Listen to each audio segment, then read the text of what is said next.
And hello, all of you wonderful people out there. Welcome back to the VCS Winter Split 2021 Week 5, where today's matches are going to be 𝘀ecie Esports vs SPTC and Team Secret versus 𝘀😂. Of course, I'm not by myself. My name is 𝘀cie𝗰𝗶𝗹𝗀. Today, I'm your host and get to chat with these lovely people out there to give you some insight into the games happening today. Of course, I have 𝘀𝑠y with me today. I hope he's just going to be lovely for me. And I also have 𝘀𝗶𝗶𝗀𝗀 with me, who's also going to give me some insight into today's matches. How are you today doing? No, not too bad. Yeah, it's been a bit of a long day, but now we get to close it out with some VCS. So yeah, let's see how this goes. Not a lot on the line today, so hopefully we get to see a little bit of fun. Of course, that's the thing with today's matches.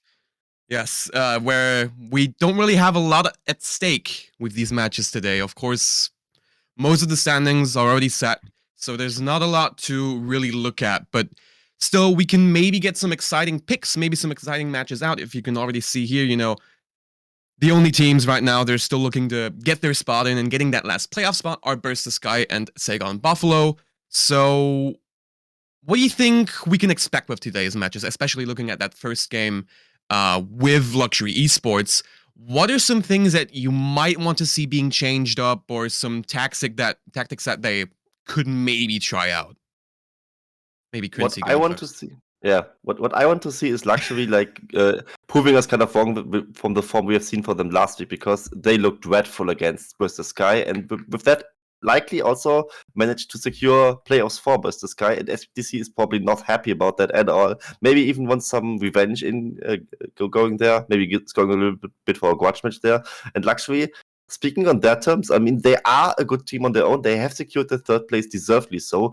But I want them to show us again that they actually are considered to be a threat in the playoffs, because last week they just didn't look like that at all. And this week I just hope they go back to their old form and maybe even show that they can do some damage in playoffs, because with the last week's form, they certainly wouldn't do that to teams like Cerberus or 𝘀𝗂𝗏.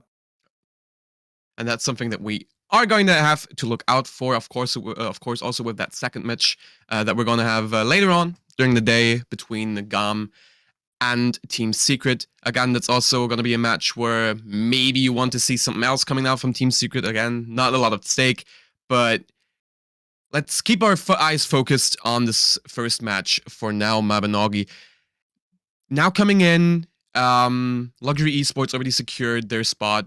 What do you think, now reflecting on the split maybe a little bit, how do you think their split has been going so far, and how do you think their chances are going into playoffs? Look, they came out the gate swinging, but we know they were very heavily impacted by the patch change to the preseason. They fell a little bit out of, they lost a little bit of confidence, and that the way they were playing didn't seem to work quite as well anymore. They sort of found their groove again a little bit, but it's been fairly inconsistent from them. They put up a fantastic showing against whoever their last match was before 𝘀𝘀cie. I've forgotten the timetable exactly, but then they put in a really bad showing against 𝘀𝘀cie, and I want to see them, try and make sure they can get a bit more consistent. If they can try and snag two wins this week, and 𝘀𝗀𝗏 makes a mistake and drops one, they can find themselves in second, which would be really big, because it means that you don't have to play Cerberus or 𝘀𝗀𝗏. I mean, you're probably going to have to play 𝘀𝗀𝗏 anyway, because Cerberus aren't going to pick 𝘀𝗀𝗏 in the first round of playoffs as the first seed. So, but taking that second spot still sounds like a very nice way to go. So I think coming in as a pretty comfortable third seed, but it's fairly inconsistent out of 𝘀𝑀ie so far. So they could pop off in playoffs, or they could just bomb out entirely. Especially maybe if you get lucky. Oh yeah, 𝘀𝑠y, yes. 𝘀𝑀ie to 𝘂𝗎 𝘀𝗃𝗃𝗏𝗄 before they lost against 𝘀𝘀cie, unfortunately. And I just gotta say, overall, I mean, they to 𝘂𝗎 𝘀𝗀𝗏 in the first week. They got a game out of Cerberus not even that long ago, and you are going to play likely either of those teams in playoffs, so I would be very disappointed if they just get 3-0'd by them in playoffs. And I think 𝘀𝑀ie also, if they really care and really show their peak form, they shouldn't get 3-0'd by them. They probably shouldn't. However, there can still be some curses flying around. Maybe something unexpected can happen. However, now maybe with 𝘀cie𝗰𝗶𝗹𝘀, of course, coming in as their star player, maybe they will pop off and they have some good chances coming in. And of course, they're hoping for 𝘀𝗀 to maybe shiver a little bit coming into the match with 𝘀𝗀𝗵𝗵𝗀 tomorrow.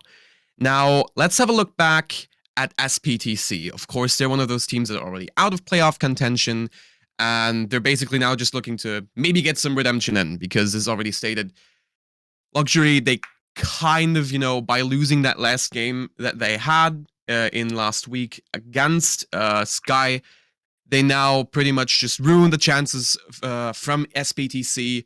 So, Menagi, what do you think might be happening here? What is the mindset coming in from 𝘀𝗀cie Esports today, and how are they feeling just playing this match, and maybe also SPTC?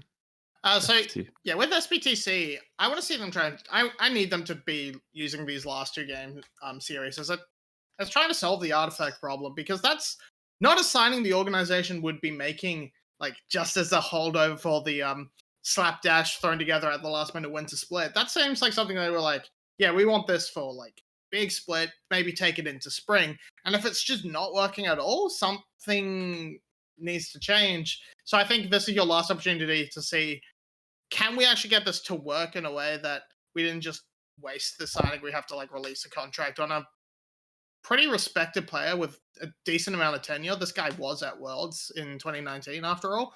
So yeah, I think it's that's where I want to see the focus. I want to see Artifact in and just see them swapping the top lane as Emperor and Hero, trying to figure something out to make this come together. If it doesn't work, it doesn't work, but you have nothing left to play for, so might as well experiment. 𝘀𝗀cie? I actually agree. I think you just now have two series where you are not really playing for anything except maybe like having some revenge on 𝘀𝗀cie, as I entertained earlier. But let's be real. I mean, you're out of playoffs. You don't really have anything to gain other than like personal redemption on that side, and you just gotta look out for spring split and know what's coming up, and also like the important split leading into MSI, later leading into Worlds, leading into summer split, all that buzz. And yeah, just gotta think you should maybe play Artifact at least once more and see if he is maybe a little bit more back to form, or even just give him some stage time so you can see how good he is. And yeah, he's a very respected player. He should at least play a series. And you could also, I mean, while Hero definitely, in some instances, I would say, played decently as a mid laner with his champion pool aside, you could also just play Hero top lane again, and maybe he can just fight over a spot against Emperor, who has been maybe their best to second best player overall. Yep. So maybe do some other spicy changes, like putting Artifact in top lane and Pierre in mid. Let's see if they might put some time for him in. Penguin mid. Yep. Mid. That would be something that would be... I'm not going to describe how it would feel, because I'd be put off broadcast immediately. So there is, of course, some questions, of course, now coming in. 𝘀𝗀cie Esports, they now have to just play their game and maybe give SPTC some light of redemption that they could be receiving. 𝘀𝗀cie Esports, are they just gonna, play their game and not do anything fancy, or is there anything that they might want to try out before going into playoffs? Maybe some terms of strategy that they have been lacking in the split, and are now trying to find a fix for in this game, 𝘀𝗀cie? I usually expect them not to show much, because I mean it's just that shortly before playoffs. You usually don't want to like show your hand in that regard. Just expect like a standard game out of them. Like usually, I mean, play around your mid jungle duo, which is like the strong point of the team, I would say. I mean, the bot line kind of not being like the heavy focus for, I don't want to say obvious reasons, but I mean, with HV haven't looking too hot this far in the split. Coded much more so, I would say. He's not like one of the top tier top laners of the league, but he is ready to lose lane gracefully, to be ready for the team fights for his team. And so I would just expect like the usual playing around mid jungle for them. 𝘀𝗫𝗇 has been looking good. 𝘀𝗀 has been looking on fire. I mean, I just want to remind you all of the game where he like out jungled 𝘁𝗀 with 3 losing lanes and just stole his Drake, stole his Baron, stole his 𝘀𝗀, stole his house, and stole the game away. And I want to see that again. 𝘀𝗀 also getting his talent banned away in every game, and maybe we see some spicy stuff like the 𝘀𝗀 again, but usually I just expect him to play like standard, because his jungle champion pool is also pretty big. Yeah, I don't want to see the usual Killer Queen just winning jungle all the whole time. I also want to see some lanes winning. I think that would be very much appreciated. Maybe getting that thing sorted out would be something that 𝘀🐶 can look into and try to improve on now for these next upcoming matches into playoffs as well. And of course, again, like we've said earlier, hoping that 𝘀🐬 will drop their games against 𝘂𝗏𝗏𝗀 and maybe help them get that second place so they don't have to play Cerberus. Now, we still have some time on our hands before we jump into this first game. So let's quickly talk about your overall thoughts and predictions coming into this match here. What do you think is... of course, it's a very, very difficult question to answer, but what are your thoughts coming into this matchup here, 𝘀🐶? I think it will be 2-0 for 𝘀🐶, to be honest. I mean, 𝘂𝑏𝑇C has looked pretty lost in the last recent games, and I actually want 𝘂𝑏𝑇C to experiment a little bit more here because they actually somehow need to do it, I would say, compared to 𝘀🐶, who has like their 5 players ready set up for the next split, basically. And this is why I expected 2-0 from 𝘀🐶. And as we now see in the graphic, we kind of all are on the same page in this regard, I think. 𝘂𝑏𝑇C? Yeah, I think it's fairly disingenuous to say anything besides a 𝘀🐶 win. You might say a 2-1 because they have had some inconsistencies. They might throw a game away. Penguin can pop off. This Celebrity can pop off as well. So there are avenues for 𝘂𝑏𝑇C, but overall they've looked lost. Their drafts are fairly predictable because they don't have a huge mid lane pool to work with. And yeah, I think these are just advantages that Blazers and the rest of 𝘀🐶 can push into a fairly easy 2-0. I think that's something that everyone is expecting here. So let's hope that only that is going to happen and that nothing weird can happen. You know, like as we said again, maybe Artifact coming in, maybe providing some kind of strength that 𝘂𝑏𝑇C has been lacking throughout the split, and maybe Celebrity just, you know, maybe just popping off and getting that edge out because of 𝘀🐶 esports kind of lacking bot lane. Maybe they can get something in there that would be, you know, the only thing, in my opinion, that 𝘂𝑏𝑇C could try and look at to maybe gain an advantage in this matchup. And again, let's talk a little bit more because, again, we are just waiting for Champ Select to happen at this point. Let's take a closer look at 𝘂𝑏𝑇C's lineup as well and try to maybe get some retrospective in how their split has been so far when it comes to the players, of course. They had the thing happening where Artifact was unable to play, so they had to put in Hero in mid lane, and let's get your thoughts in right here. Hero, he, of course, had some limitations with his champion pool, trying to play that mid lane, you know, most played champion is set, and 𝘂𝑏𝑇C, what were your thoughts and your feelings about Hero, not just when he came in as a replacement for Artifact, but how has he been performing as a player, in your opinion? Overall, I mean, when I saw the signing of Hero, I thought, well, okay, so top's going to be a bit of a problem for 𝘂𝑏𝑇C because his last split on 𝘂𝑟𝑠 was pretty bad. It was pretty bad to look at. And Artifact, I thought this will be a good center point of this team. But with him out, Hero came in. He stepped up and came into the position quite well. Played admirably. Like, yes, he had limitations, and he's been one of the bottom end of mid laners, but he's a role swapped, not necessarily out of choice either. So he's done fairly well, commendably for his position, but it hasn't really been enough to carry them through. And we saw a little bit of Artifact come in, and while individually Artifact looked fine, he still looked like a solid player. The team's communication fell apart, and I'm not sure what that was. I don't think we got to see Artifact and 𝑛PER in. That might have actually been the miracle that they were looking for, but they fell back to saying Hero in the mid lane has been working for us. That's why we're going to run. 𝘀🐶, any additional thoughts on that?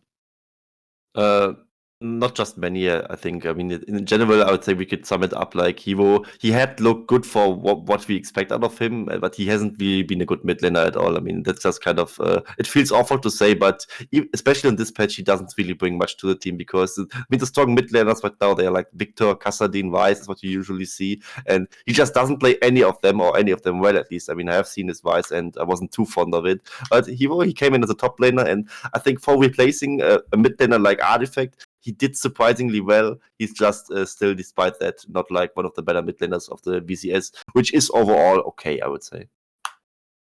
Yeah, it's, of course, again, very unfortunate what happened with that. However, now let's hope that we can maybe get some good action in from SBTC. Again, it's one of their last chances to try and maybe get artifact modeling, maybe getting that in. And I hope now is the time that we can finally say, you know, let's just jump right into champion select right here. 𝘀𝗶𝗶𝗹𝗀. That's the first thing I recognize. 𝘀𝗀𝗶𝗶𝗹𝗀. We have not seen this guy at all. We haven't seen him this split. I'm fairly sure we've barely seen him as a player, even in previous splits. I will do a quick look, but no, I haven't seen his name before.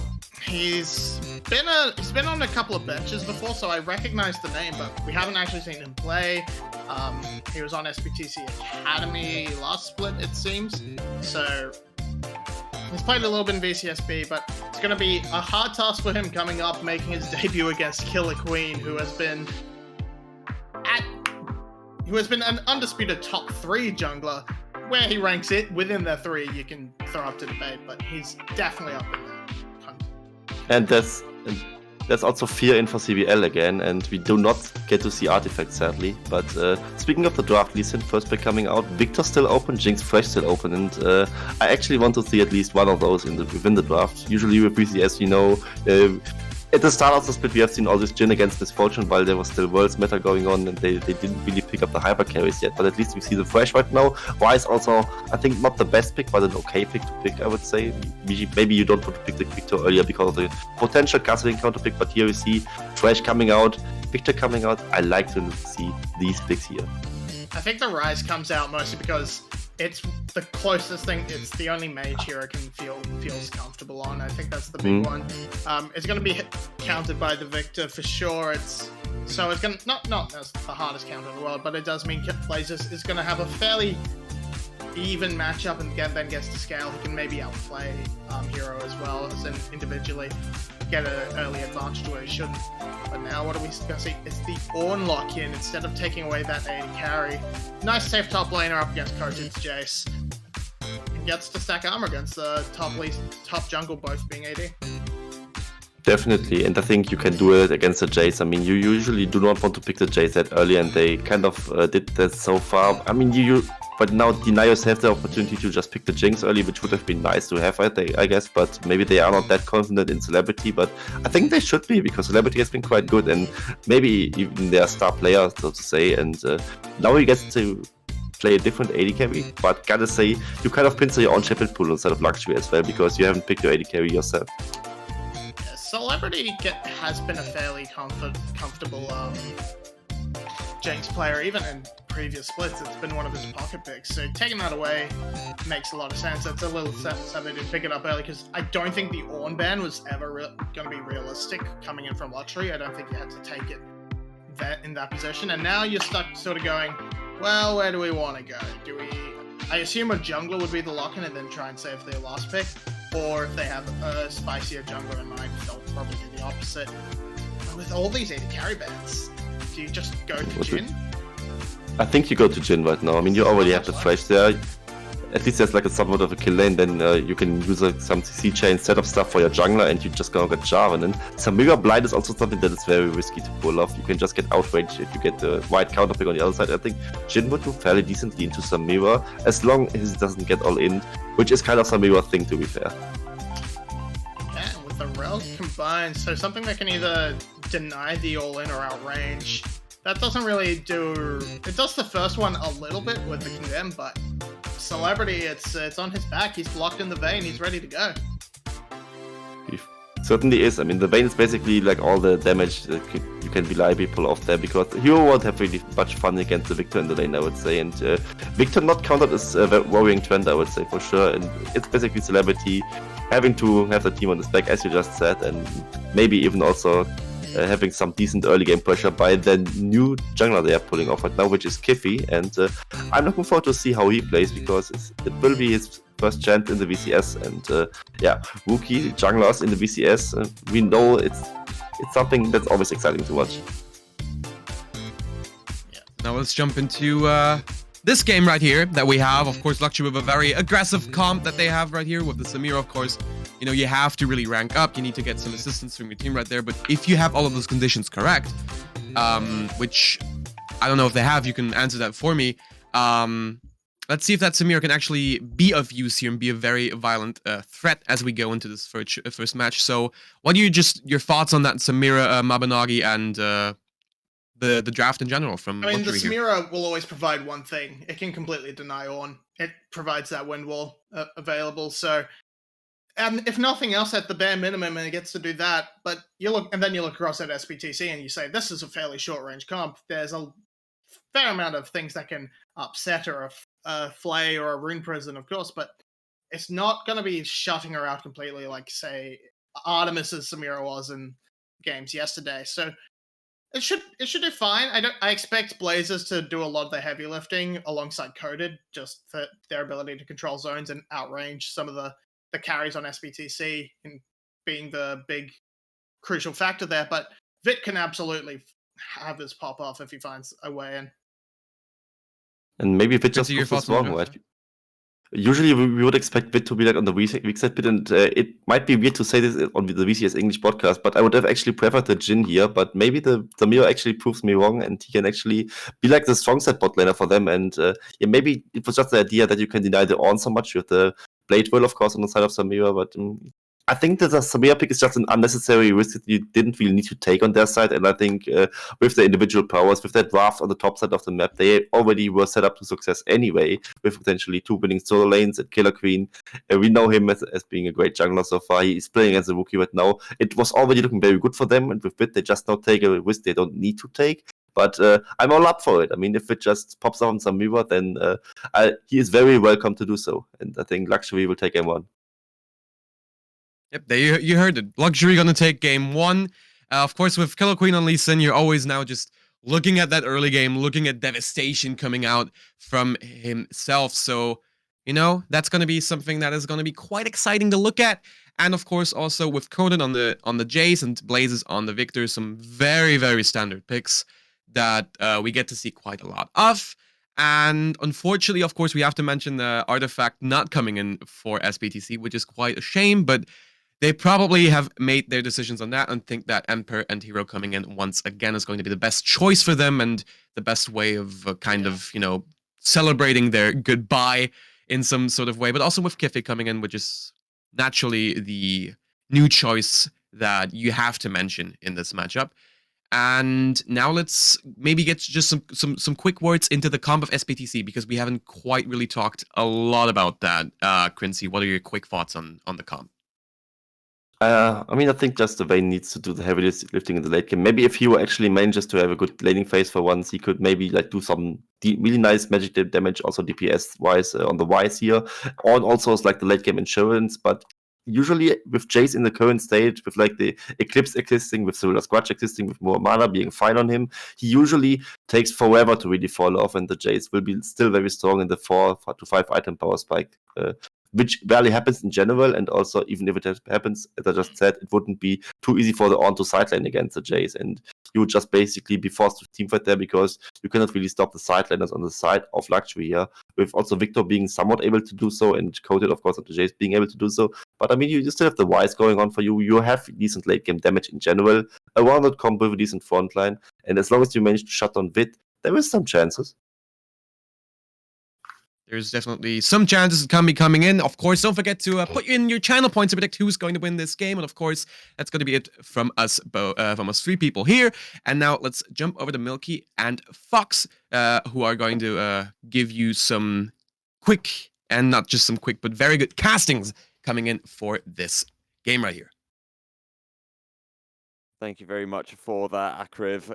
It is a good old 𝘀𝗀𝗀𝗀 taking you into game 1. 𝘀𝗀𝗀 taking on 𝘀TC Esports. And Rebel, I'm going to be honest with you. I don't know who told Celebrity that he can try to roleplay Artemis, because as far as I'm concerned, Artemis is the only one allowed to play Vayne in the VCS. I'm really actually shocked it took us this long to get a Vayne. Oh, we're actually seeing action just immediately inside of this one. Poor Emperor just getting bullied off as 𝘀𝗰𝗃 and Coded go after it immediately, which is hopefully a sign of things to come from the side of 𝘀𝗀cie. You want that aggression up towards this champion as fast as possible in the game. We just get action everywhere, and Blaze is on that Q upgrade to start with is just going to out-auto trade Hero from level 1. Goes for just the full corrupting pot trade between the two of them. We can see that these teams, obviously 𝘀𝗀cie still has some standings to try to work their way through, but they're taking things maybe a little bit more lightly right now. And for both teams, 𝘀𝗀cie and 𝘀𝑎𝑏𝑡𝑐, not too much to really play for. 𝘀𝑎𝑏𝑡𝑐 are guaranteed to not make playoffs. 𝘀𝗀cie guaranteed to make playoffs. The question is, do they finish second or third? And they can only finish second if 𝘀𝗀 lose their 2 upcoming series this week. And 𝘀𝗀cie, having stolen away the Raptors, that now has a pretty good line of sight to Hero. Sonic Wave will not be able to find the Rise, and 𝘀𝗀cie will have to just content themselves with pushing in the mid lane for now. Getting a little bit lazy right there was 𝘀𝗀𝗃. I think he was thinking that the Q alone was going to be enough to scare off Hero because of his lack of health, but 𝘀𝗃 is right into the bottom lane. It's a good fear, but 𝘀𝗃 is going to find a 3-man crash down. It doesn't matter, the flag and drag Vit locked down. First blood going over to 𝘀𝑏𝑡𝑐. So one of my favorite things about getting to talk about VCS, and especially in this final week, is that we don't have to focus all that much about the long-term kind of standings because those are done for the entirety of the split. So 𝘀𝑏𝑡𝑐 doesn't have much they're playing for. We talked about that. So instead I get to talk about some of the rookies that came in because VCSB is something that I found myself invested in the offseason because that's where I started casting here before I started casting in main VCS kind of broadcast team. And 𝘀𝗃 was a really good member on this 𝘀𝑏𝑡𝑐 backup squad. The fact that he was promoted, I'm surprised kind of took this long. I know that Penguin was a really good member, was very, very solid previously and had competitive experience, but 𝘀𝗃 was a solid member, and I'm glad that they're actually giving him time. I agree, maybe Artifact would have been cool to see at the end of the splits, but the fact that they're giving not only 𝘀𝗃, but also Fear, some of the youngsters that they brought into this team, some playing time to prepare for what is the spring split could be really valuable to see whether, okay, is 𝘀𝗃 going to be an upgrade or something along those lines? Is Fear going to be an upgrade, etc.? 𝘀𝗀𝗃 doesn't even need to land the Sonic Wave. He'll pick up the kill regardless, or Coated will pick up the kill. Now, 𝘀𝗃 on his way, and so is Hero. This is a 2v2. 𝘀𝗀𝗃 will be able to tank the overload, but now 𝘀𝗃 is here, and there's not going to be much that Coated can do. 𝘀𝗀𝗃's going to be forced to sacrifice his top laner away. It was well played from 𝘀𝗀𝗃 to begin that, using that safeguard to block the first Q, making sure that the E wasn't going to be able to do anything because it would have to spread to him. And it was all off the back of the fact that they just could not burst the Ornn quite quick enough. Even with the flash code, it just took too much damage. 𝘀𝗃 and Hero on the immediate reaction. And maybe if Coded lands this Q, because right here, I mean, the safeguard helps out a little bit. A bit of auto-attacking damage is difficult with 𝘀𝗃 coming, but, Coded hitting that Q, maybe he could try to full burst. Maybe 𝘀𝗀𝗃 can go back in, but unfortunately with that being gone, there was basically no shot of anything happening right there. So it's not shocking to see 𝘀𝑏𝑡𝑐 and 𝘀𝗃 specifically actually having a start to the game that maybe we wouldn't have been expecting, with 2 ganks already having success so far.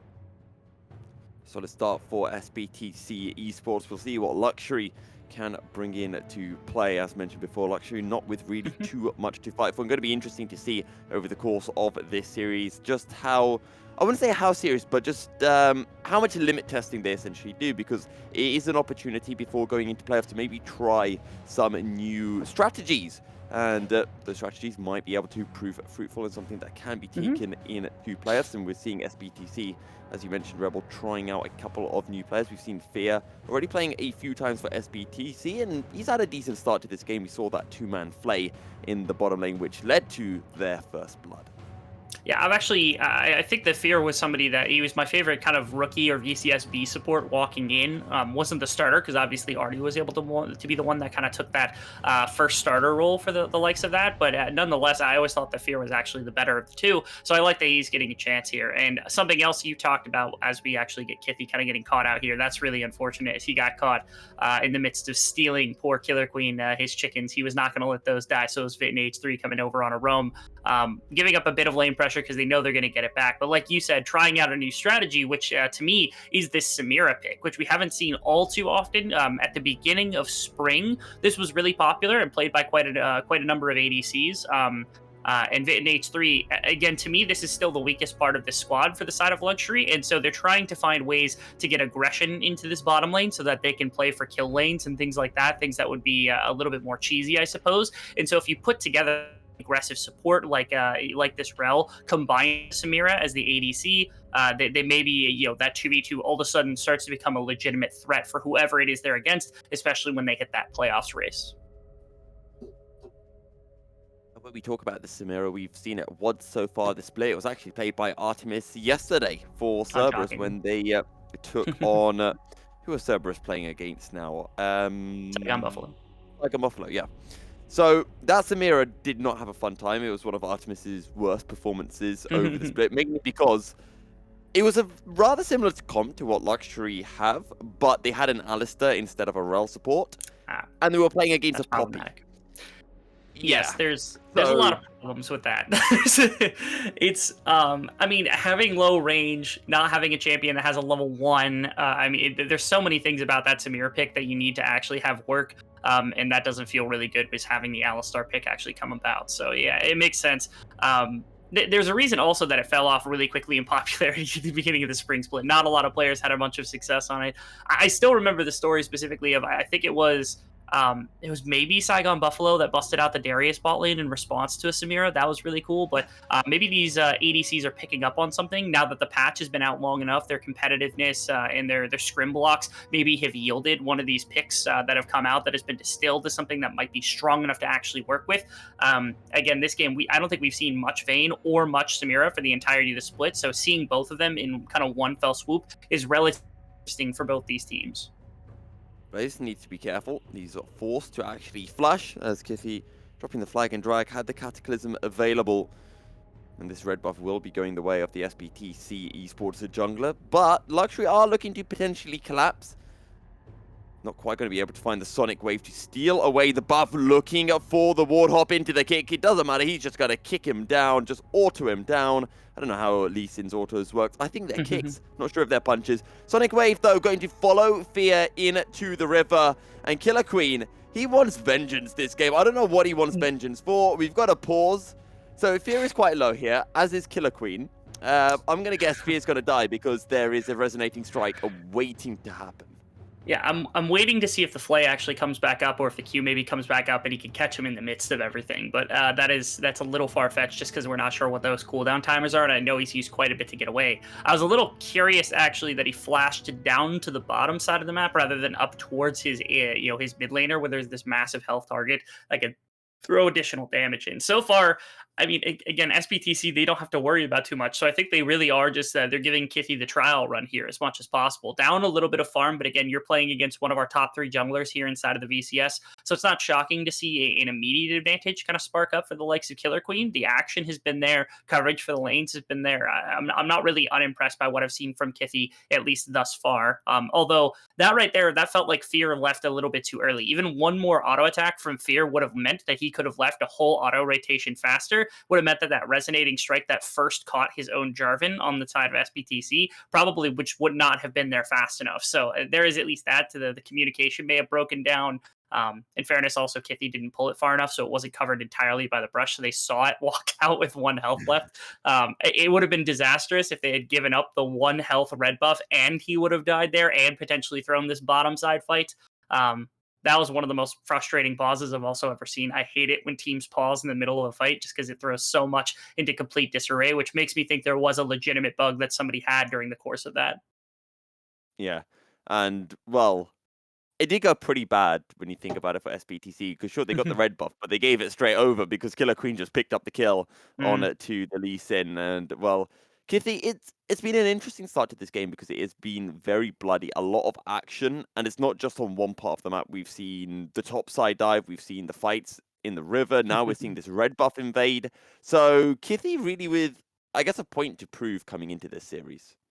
Yeah, at least an attempted justification for why he should potentially start over Penguin, which is, I think, a difficult prospect because Penguin was a pretty good jungler over the course of the split. I think it's really difficult to break into our top half junglers just because when you're staring at like Ego and Levi combined with now what is the likes of 𝘁𝗏𝗏𝗀 after the split that 𝘁𝗏𝗏𝗀 has had.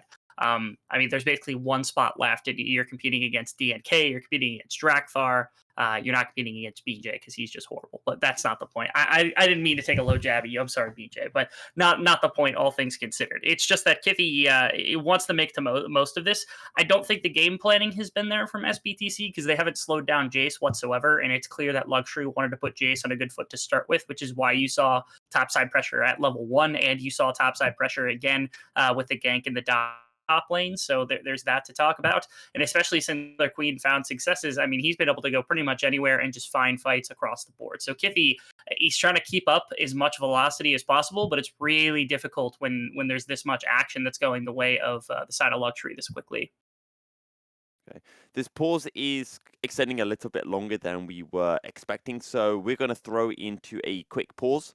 We are in a pause, but we're going to throw to a quick break screen, and once this pause has been resolved and we are jumping back into game, then we shall return. But until then, stay tuned, guys. We'll be right back.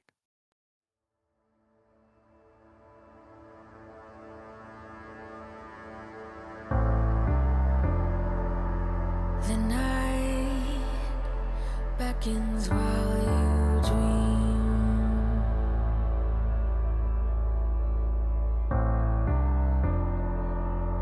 A life never lives in peace.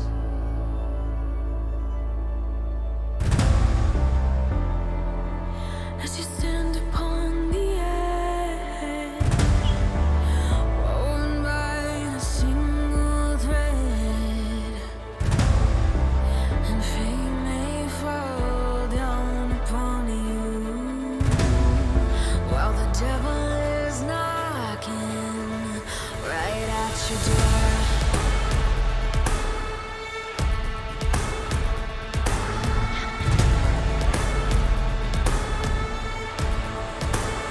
So are you restless? Each night you hear the drums roar. Awaken, awaken, the voice begins to call you while you hunger. A taste of destiny you're searching for. Awaken, awaken, the fight is at your door. Take up the cause.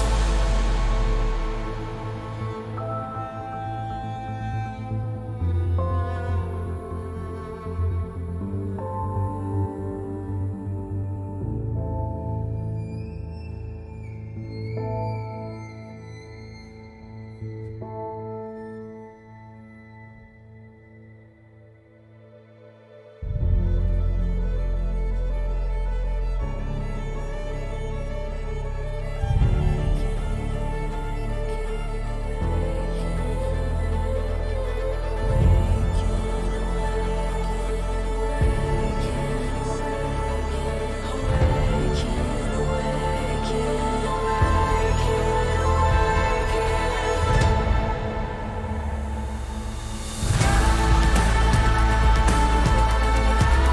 hanging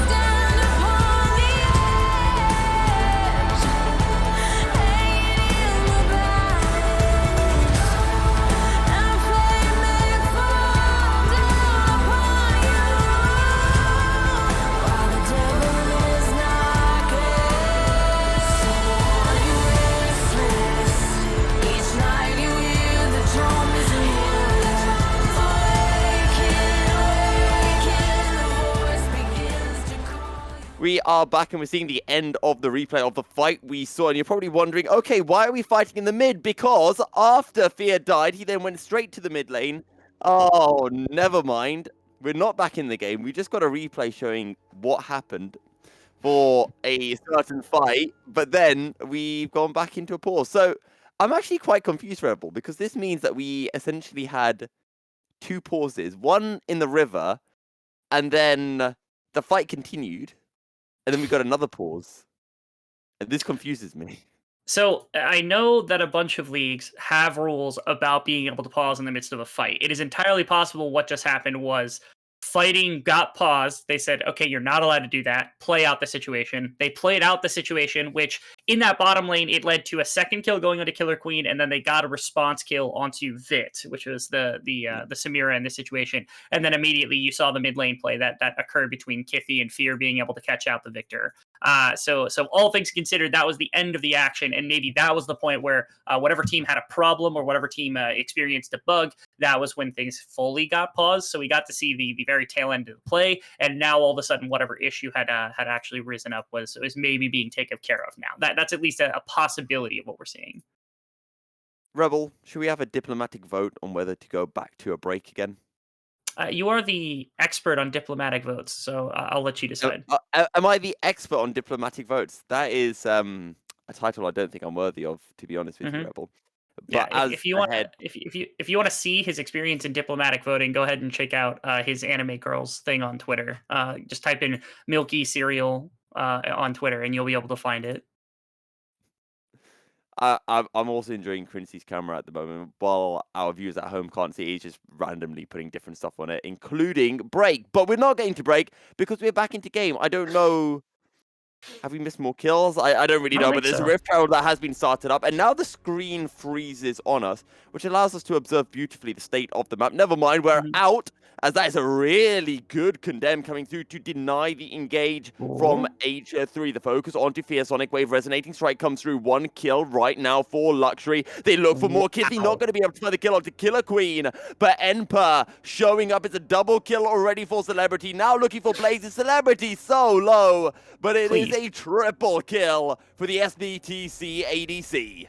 Okay, I was really hoping at some point somebody would be able to get to the eye, but it just didn't happen. So 𝘀𝑏𝑡𝑐, they take down the Rift Herald, and I appreciate that they didn't go crazy trying to get the Rift Herald in their back pocket rather than taking that fight, because they've got a composition that can fight very quickly in the game, and you see it right there. The combination of 𝘁𝑚e with 𝘁𝗃 is a ton of ability to actually put out CC, so you can set up both hero and 𝘀𝑀 to kind of focus individual targets. Fear did a lot of work denying 𝘁3 and 𝑉IT access into this team before they got their retreat. Blaze, as you can see, didn't really get a bunch of kind of forward pressure with this Victor, and 𝘁𝑚e, I mean, that huge knock-up, 3 members, sets up the Ornn ultimate beautifully, pushes Killer Queen out the back of the fight, and hero and 𝘀𝑀 just have to work their way back to front, where now for that Q missing it probably would have actually been even more disastrous, because it might have been ended up a 3 for 5 or even like a 4 for 4, something along those lines, but it just doesn't matter, as 𝘀𝑏𝑡𝑐 pull off accurately from the Rift Herald, don't get the eye, but do get the massive fight win and 4 kills onto their vein.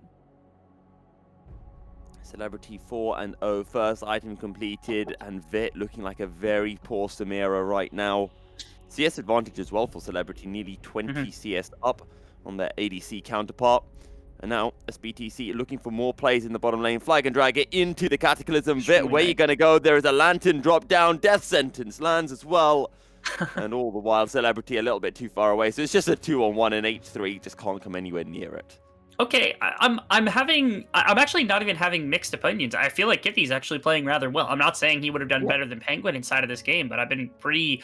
It's been back and forth a little bit because he's died 3 times, but I think ultimately the play in general has been good enough from 𝘁𝑚e to justify his substitution in today. He's found response plays where he's needed to. He's been active across the map in the early game when 𝘀𝑏𝑡𝑐 really wants him to be, and he's setting up this bot lane for a ton of actual pressure. 𝘀𝑀, look at him. He's gotten 4 plates. He's not quite going to be able to get the 5th off this bottom tower, but still this vein is set up for a massive amount of success.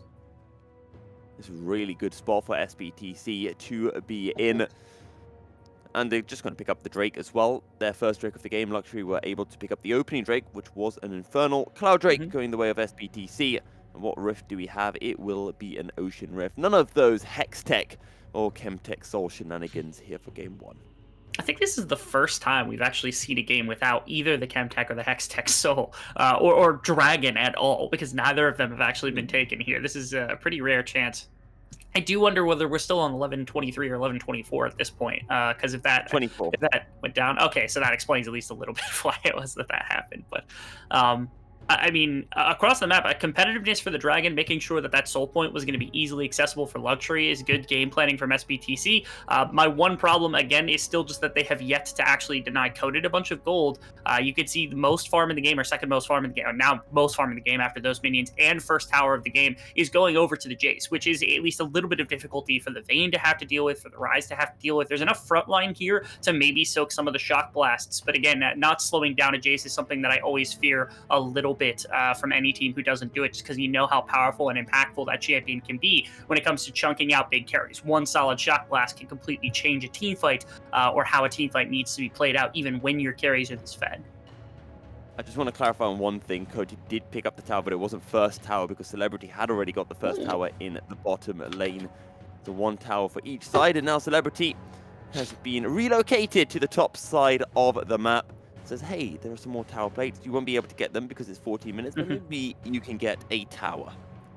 Yeah, I mean, at this point, they could even just go for relative solo lane Vayne up against the likes of the 𝘂ce. The 𝘂ce is powerful, but in a pure one-on-one situation where 𝘀/𝘀 takes the engagement, it is entirely possible that the Vayne actually ends up winning out. And especially with Fear on the hover, 𝘁𝗄's around here as well, so there's no play to be had. Very nice from 𝘁𝗄 to kind of sniff this out with the vision that's put down by Fear. They were here first on the rotation, got some additional vision, and then 𝘁𝗄 was able to path here just to make sure that there was no kind of a forcing play into make sure that 𝘀/𝘀 was going to get shut down. A big appreciation for the side of 𝘀𝑏𝑇C being able to anticipate this.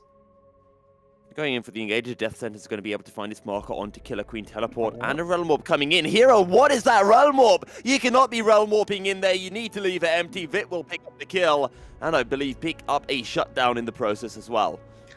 Not ideal from Hero right there. Hero has been a really interesting player just because over the course of the split, I feel like almost no one on our broadcast team would say that Hero has been playing particularly incredibly, but Artifact did not show enough at one point to really kind of justify the swapping out of the mid laners. And so Hero has been the one that's been giving 𝘀𝑏𝑇C, I guess, a bit more ability to win games or kind of have the immediate impact. But our question mark has always just been, I mean, Artifact at one point was one of the best mid laners in the league. Why have we not seen Artifact for the majority of the split? At the beginning of the split, everything was kind of thrown into disarray when he was getting subbed out for Hero and they were trying to figure out their identity. But at this point, you would think that Artifact to this point would have been able to adapt, or the team would have been able to figure out what was happening. We still have yet to see him come back into the roster. It's a question mark of exactly what is happening compared to Hero that is forcing them to continue to go to what is effectively a top lane substitute into the mid lane, who hasn't been having a horrible split altogether. This was perhaps a very bad example for me to throw this kind of whole idea into, because this is relatively abnormal for Hero to accomplish, but nonetheless, it is at least a question worth pondering upon. And I just want to follow up with the whole thing about Artifact, because we saw him coming in for one series, maybe two. I remember the first series that he subbed back in for, and they took Emperor out, and they put Hero in, and 𝘀𝘀 putting 3 members towards this bottom side. They're going to find the kick, and, well, the Forge God will not be able to knock the channel back. Won't be able to find any knockups. 𝘀𝘀 just pick up an easy kill. 𝘀𝘀 will pick up the tower. Meanwhile, 𝘀𝑏𝑇C take the Rift Herald. But to go back to the point about Artifact, when he came in, he looked good. He played well. 𝘀𝑏𝑇C lost that game, and I'm not holding any punches, because Hero played absolutely terribly in the top lane. He went back to the top lane, and he had forgotten, after having played many series mid, exactly what he had to do as a top. And 𝘀𝑏𝑇C somehow took that to mean, oh, yeah, we won't play Artifact anymore, which makes no sense to me.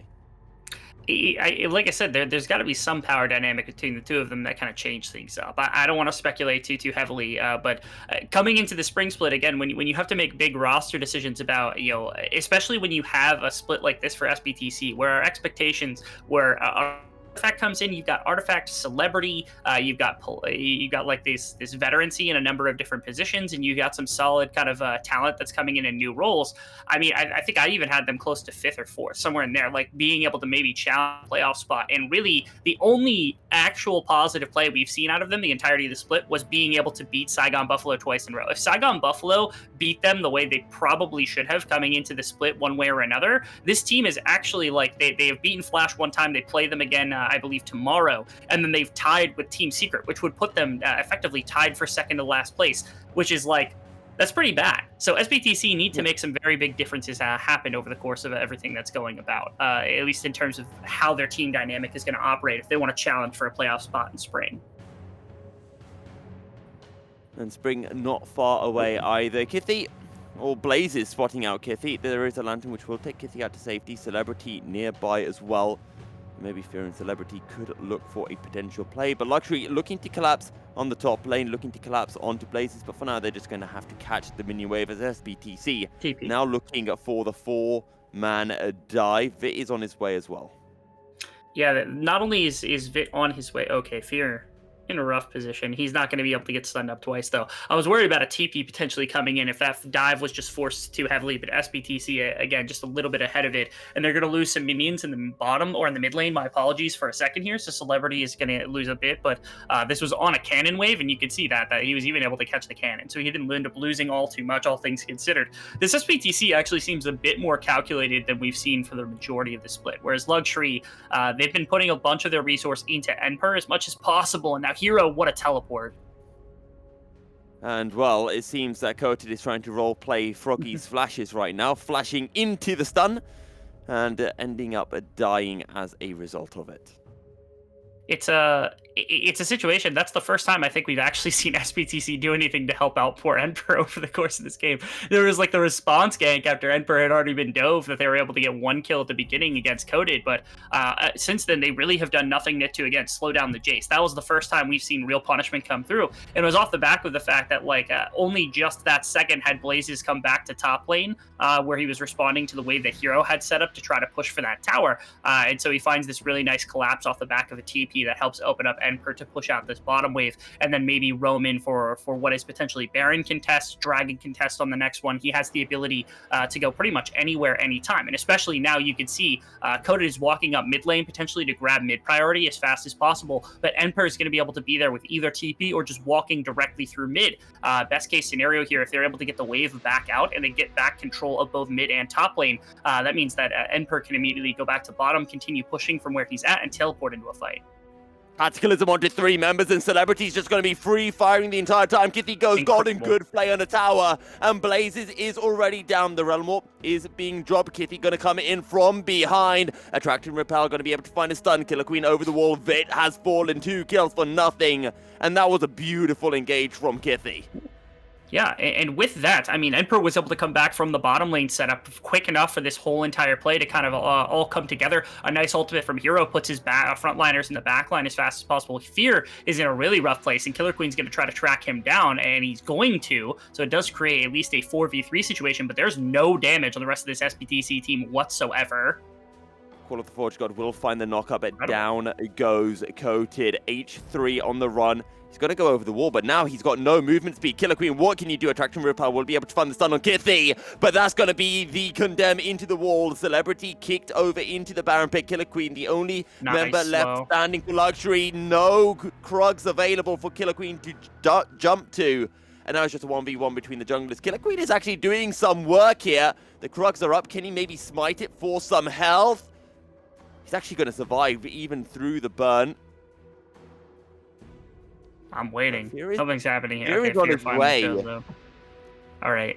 The reinforcements were there to try to take the Baron as well. This might just be like agonizing stalling that's coming about, but 𝘀𝗀cie seemed to have turned around. No, the Chaos Storm is there. 𝘁𝗃ie, you can run, but you're gonna die. And SBTC get a little bit too aggressive. They disrespect the reset timings from 𝘀𝗀cie. And now 𝘀𝗀cie are the ones with tempo on the map. Props to Killer Queen, who literally saved that entire play. He was within 1 auto attack of dying against the likes of 𝘁𝗃ie, and his stalling, his forcing all the way through the jungle is what pulled them away from the Baron in the first place, which is what gets them tempo back in their favor. Now, there are 4 members here, but they don't have a smite from 𝘁𝗃ie to be able to make this difficult for a fight. H3 still has the Magnet Storm available. Death Center's not going to find anyone. That's Baron. Baron secured. Do 𝘀𝗀cie look for the fight, or do they just retreat? The answer is they're not going to force a fight because SBTC are retreating themselves. And honestly, Rebel, I have no idea how from that initial play, it's 𝘀𝗀cie the ones who have picked up the Baron uncontested. It's really crazy that that just happened, because the only way that really there's any chance for Killer Queen to get back into the swing of things here is to just back and come back. And so they have a timer on this Baron buff in the midst of everything. I think 𝘁𝗃ie got a little bit too hyphy. It was a really great engagement to start with. Celebrity got to focus single targets at a time. Really nice hook from Fear that I missed at the beginning, just to see that Celebrity was able to focus down somebody. And again, putting your frontliners into the backline forced this huge kind of disengage in multiple directions where Vit gets brought down. All of the sudden your Victor and your Samira are taken off the map with nothing else there. There's Jace, but that's about it. Fear also kind of flees to the side, which pulls 𝘀𝗰, and I thought this was a moment where they could have just like full engaged into the Baron, but they don't want to flip it. So instead they turn for Coded, they turn for H3, and they pull both of these kills really quickly because they hadn't burned the Aura ultimate, which is really cool. And now, I mean, you're watching 𝘀𝗰. 𝘀𝗰's trying to get out of this situation. They find him on a blue ward, and 𝘀𝗰 and Celebrity find a bunch of damage onto him. The EQ unfortunately didn't tag, which could have been a difference maker, a nice kick. But watch this right here. Where is your timer? Walk to Baron. Do not wait, dude. Don't keep going after 𝘀𝗰. I know the kill is almost there. 𝘀𝗰, I think, almost got messed up on the fact that his Krugs were down too, because he was expecting 𝘀𝗰 to take that Q. And the auto attack trading was back and forth very, very vehemently between these two. Like, 𝘀𝗰, like, he's so close to getting this kill, but again, at any point you could have turned around and just gone right to the Baron, and there's almost no way that 𝘀𝗰 gets a chance to contest, given how low his health was. And while that happened, Blazers actually teleported back in, or just walked up to the mid lane, picked up the outer tower as well. Baron-powered minions now crashing forward in the mid lane. Hero is on his way down potentially, or maybe we'll just continue split pushing in the top lane. We'll have to wait and see, but the gold is in 𝘀𝗀XY side, a 2,000 gold lead. And it feels odd, it feels weird that 𝘀𝗀TC aren't currently in the lead. We remember back to that triple kill that Celebrity was effectively gifted in the early stages of this game. 6-0, 3 items on the Vayne is in such a strong point. Flag and Drag, Cataclysm, locks down Coded, instantly flashes away. Now the Realm Warp coming in. Hero, who's he looking towards? 𝘀𝗰 has gone gold, and Hero's just absolutely blown up. 𝘀𝗰, Flag and Drag flashed away, or dashed away, I should say. And Celebrity. Look at Celebrity just running through H3. Now takes down Coded. The Inferno trigger is not enough. Blazers tries to get the kill, but Celebrity flashing away. Now it's just a 3v3 because Celebrity is not in this fight. 𝘀𝗀TC forced away a 2v2, but 𝘀𝗀XY come out on top, and they are able to get the inner tower as well. This is such a weird game from these two, mostly because I want to point out the fact that I feel like 𝘀𝗀TC has not lost a single fight this whole game.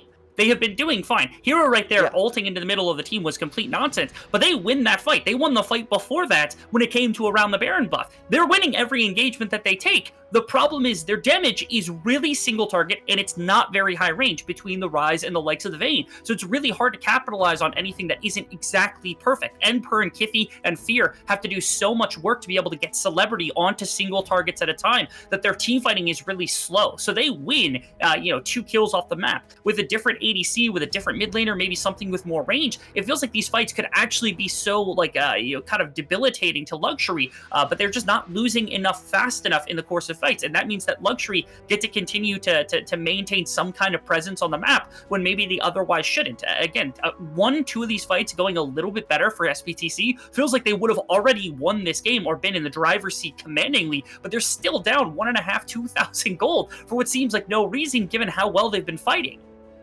Well, the Baron buff has now ended, and 𝘀𝗀TC, as you mentioned, arguably should be winning these fights. I think if Hero didn't, die as soon as the fight starts, or as soon as in the middle of it.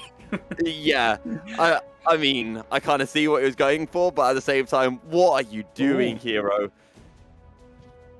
I want to note really quickly that there's there's the armor piece on the likes of Celebrity, which looks like he's going to be going for Frozen Heart or Randuin's, one of the two, which means that I think Celebrity understands at this point that Celebrity doesn't need more damage. He actually needs more survivability so that he can walk forward in fights and go crazy instead of having to stay back and wait for some of these pick tools. And so this is the first bit of it as top laners interaction. Coded's just got a kill now. 𝘀𝗀's going to have to be on the run. Blazers has so much damage. Just needs one more Siphon Power. Gets it. Celebrity now joining. Has already burnt the final hour. It is a 1v1, but Blazers just wants to wait for this Bane ultimate to end. 𝘀𝗀 and Vit on the hunt as well. Celebrity, where are you gonna go? This is not looking good. You need to find the outplay of your life. Will condemn 𝘀𝗀, but the Chaos Storm just on top. Gravity Field to find the slows. Hit him with it. 401. This is just evil. Celebrity's trying to do his work. Who gets the kill here? It will be going over to Blazers.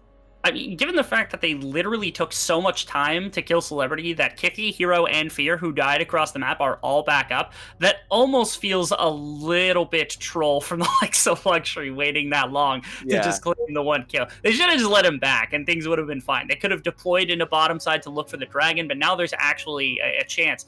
What in the world Okay, here I guess I see what was happening there was they were trying to get both of them on top of the J.Ce before the kill comes through. But again, they've done nothing to shut down 𝘀𝗀. 𝘀𝗀 has pulled all of the gold that he needed, even though his score line doesn't look great. And 𝘀𝗀 had to go through the gravity field. If he doesn't get stunned, 𝘀𝗀ce is under legitimate threat. But because of the stun and because of how easy it is to rotate over from mid lane after the kill had gone down onto Fear, it's just 𝘀𝗀ce who take advantage. Again, that feels like a fight that was it was instigated a little bit by 𝘀BTC with the realm warp up into the J.Ce. But outside of that, that wasn't really them getting their own foot on the ground to be able to drive the action there, which is why 𝘀𝗀ce they continue to just kind of run everything right now across the map, despite not having really won a team fight quite yet.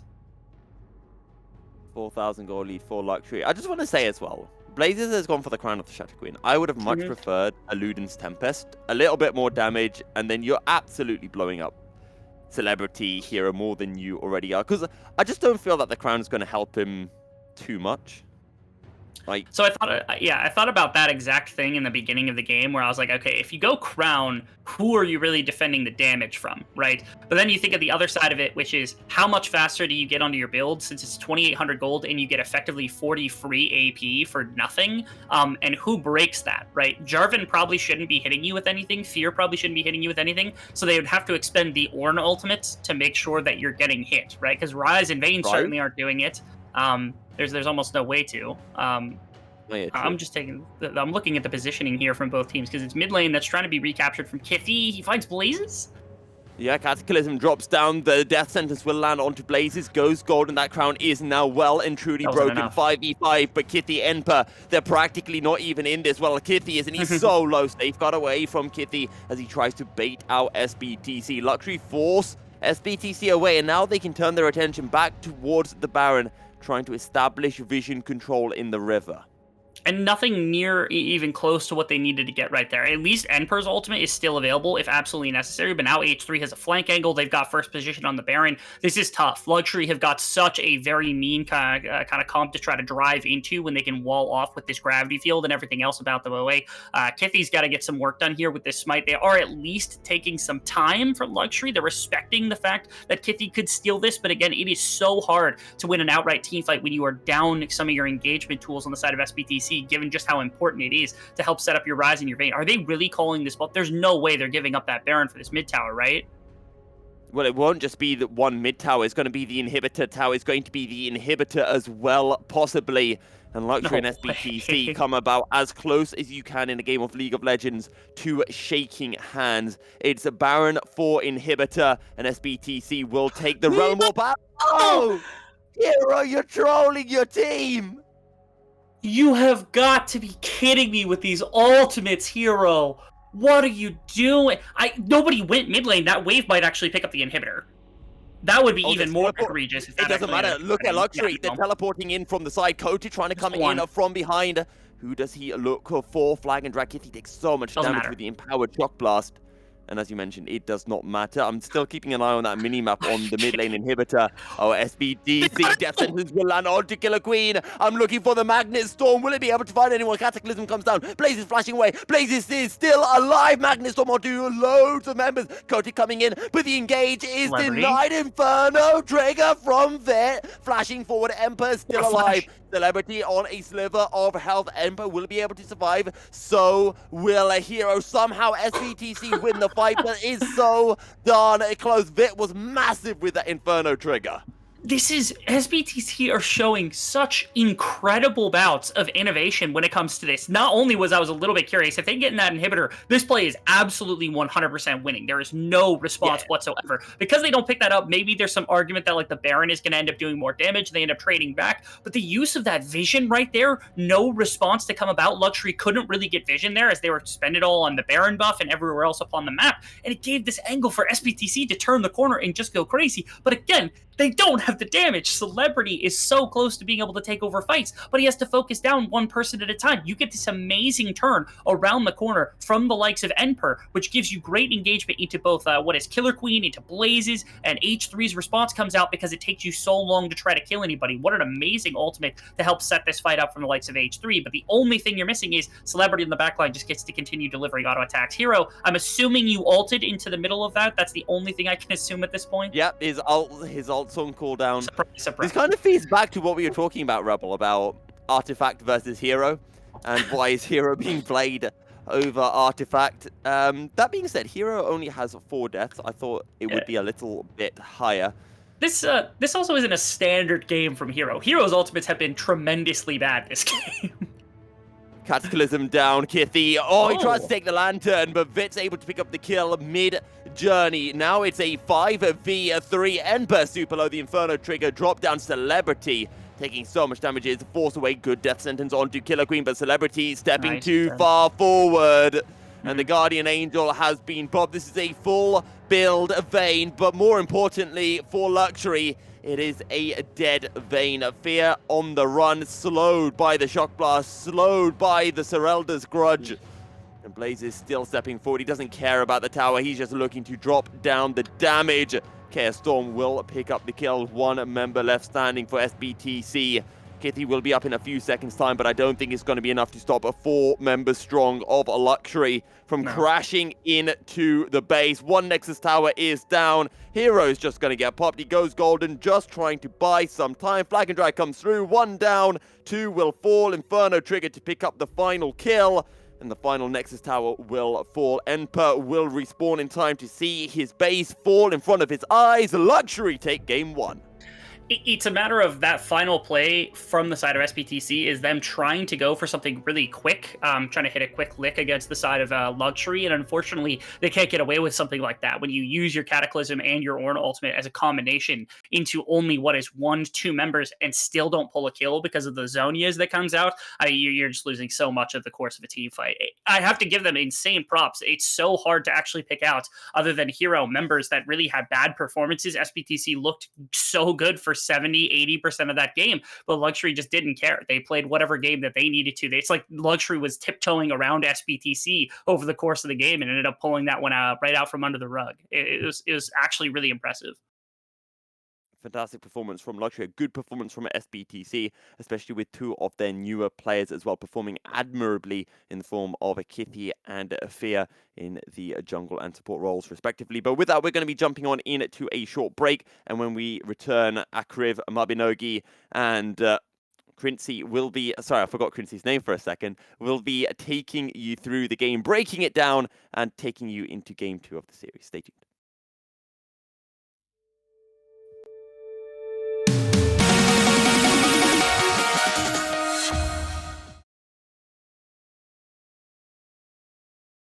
And hello and welcome back to the Analyst Task of VCS Winter Split 2021.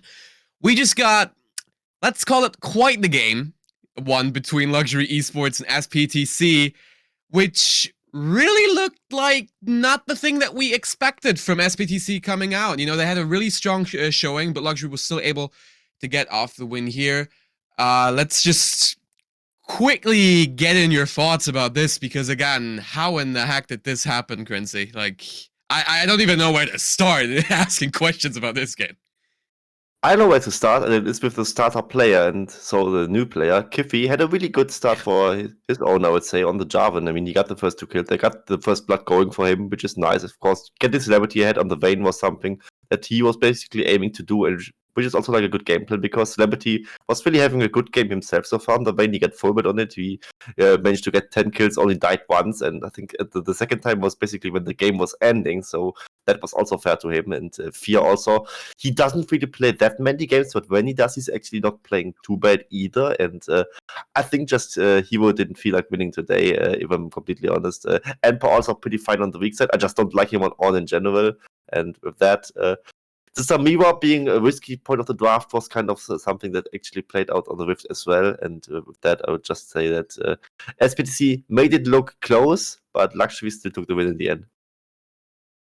Yep, 𝘀𝑎𝑏𝑡𝑐, like, celebrity had just such a strong showing with that Vayne. Like you guys already said, Vayne was one of the things that you have to look out for 𝘀𝑎𝑏𝑡𝑐. You know, it has to like come off, and Vayne had a strong showing in that game. However, it was not enough. Yep. So, 𝘁𝑚abinogi, in your opinion, especially, how do you think it kind of went off, and how was the timeline for that Vayne during the game?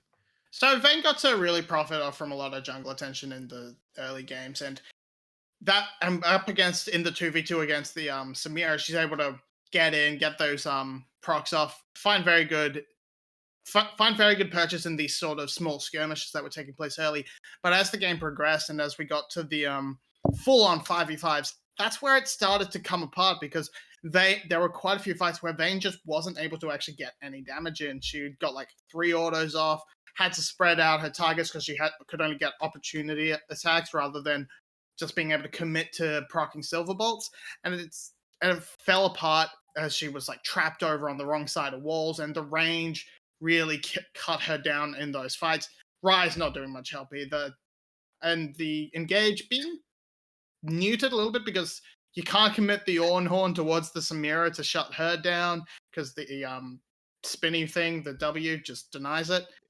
So it all falls apart in the back. Yeah, that one. That one. The wind wall, gun wall. The gun wall. She shoots projectiles out of the air. Watch the animation; it's great. So she just shoots the giant glowing ram, and it's like, oh, I guess I won't do it then. She shoots the air moves, and then the moving air just destroys the Forge God, which makes absolutely perfect sense. She shoots the ram and it dies. It's how hunting works. It doesn't make sense to you guys? Like, Yeah, it's really confusing. It's let's talk a little bit more about the way that 𝘀cie was able to, go into this game and how they actually struggle a little bit in the beginning, and they were kind of even with SPTC for a while, but then just at the end of the game, SPTC went for some, let's call them questionable strategy choices that made them unable to win the game. Let's talk about, especially about that Baron dance that happened, that one where SPTC just went, okay, let's just go for mid and take the inhib for Baron. 𝘀𝗵𝗔, what was your opinion on that?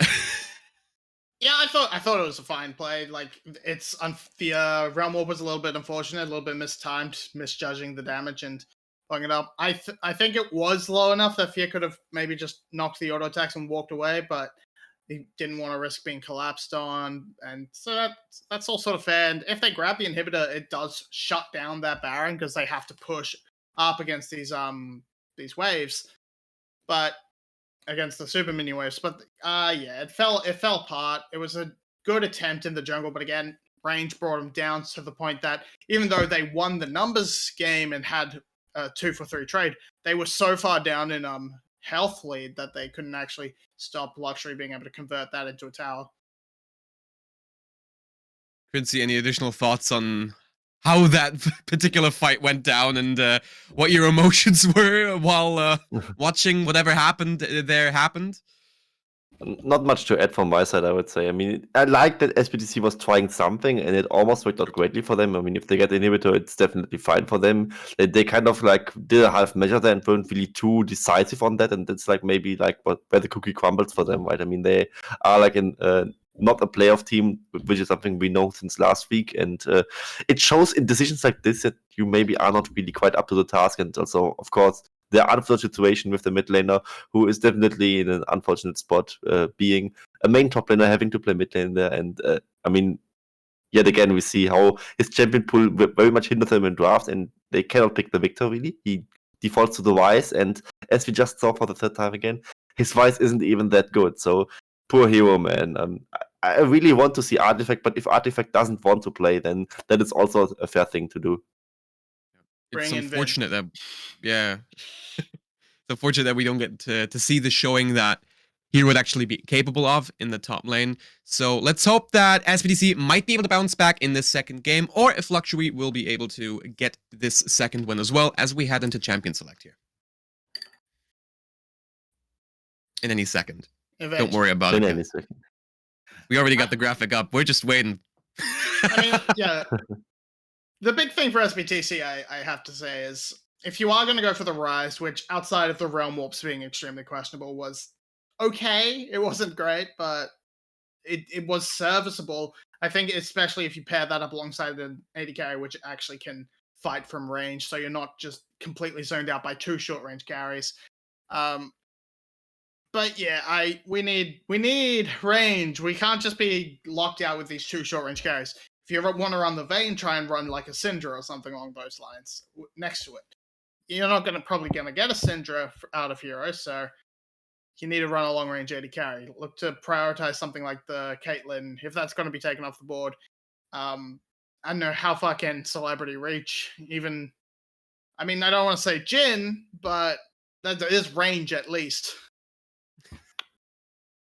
Definitely. At this point, we're just, last yes, game they please, went sorry. with the Vayne, and they could have went for the Jinx very early on in the draft, and later on they got pinted where they got the Jinx failure second ban rotation against them, and maybe that's like the option to take there, because I mean the Wise was picked early for Hero, and this is maybe kind of as their band-aid fix to like cover the weaknesses of Hero, but I mean the Wise just couldn't do that either, so you just maybe can already be confident in the fact that Hero will likely not win mid lane, also not go even in the mid lane, and just accept it as a lost lane and just pick towards your strength. Just pick the Jinx fresh bot lane early, so Celebrity and Fear have something to work with.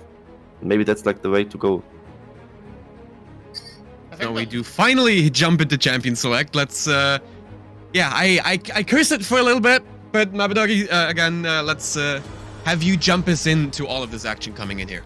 Yeah, so I think the big thing that comes together as to why the Rise is important for SBTC is it lets you actually get some magic damage without having to go to something weird like a Ziggs, or you're forced or not being forced into a Gwen or Cannon. So maybe we're just gonna have to see the Gwen come out for 𝘀𝗀𝗋, and we can Hero return to one of his top lane champs relocated.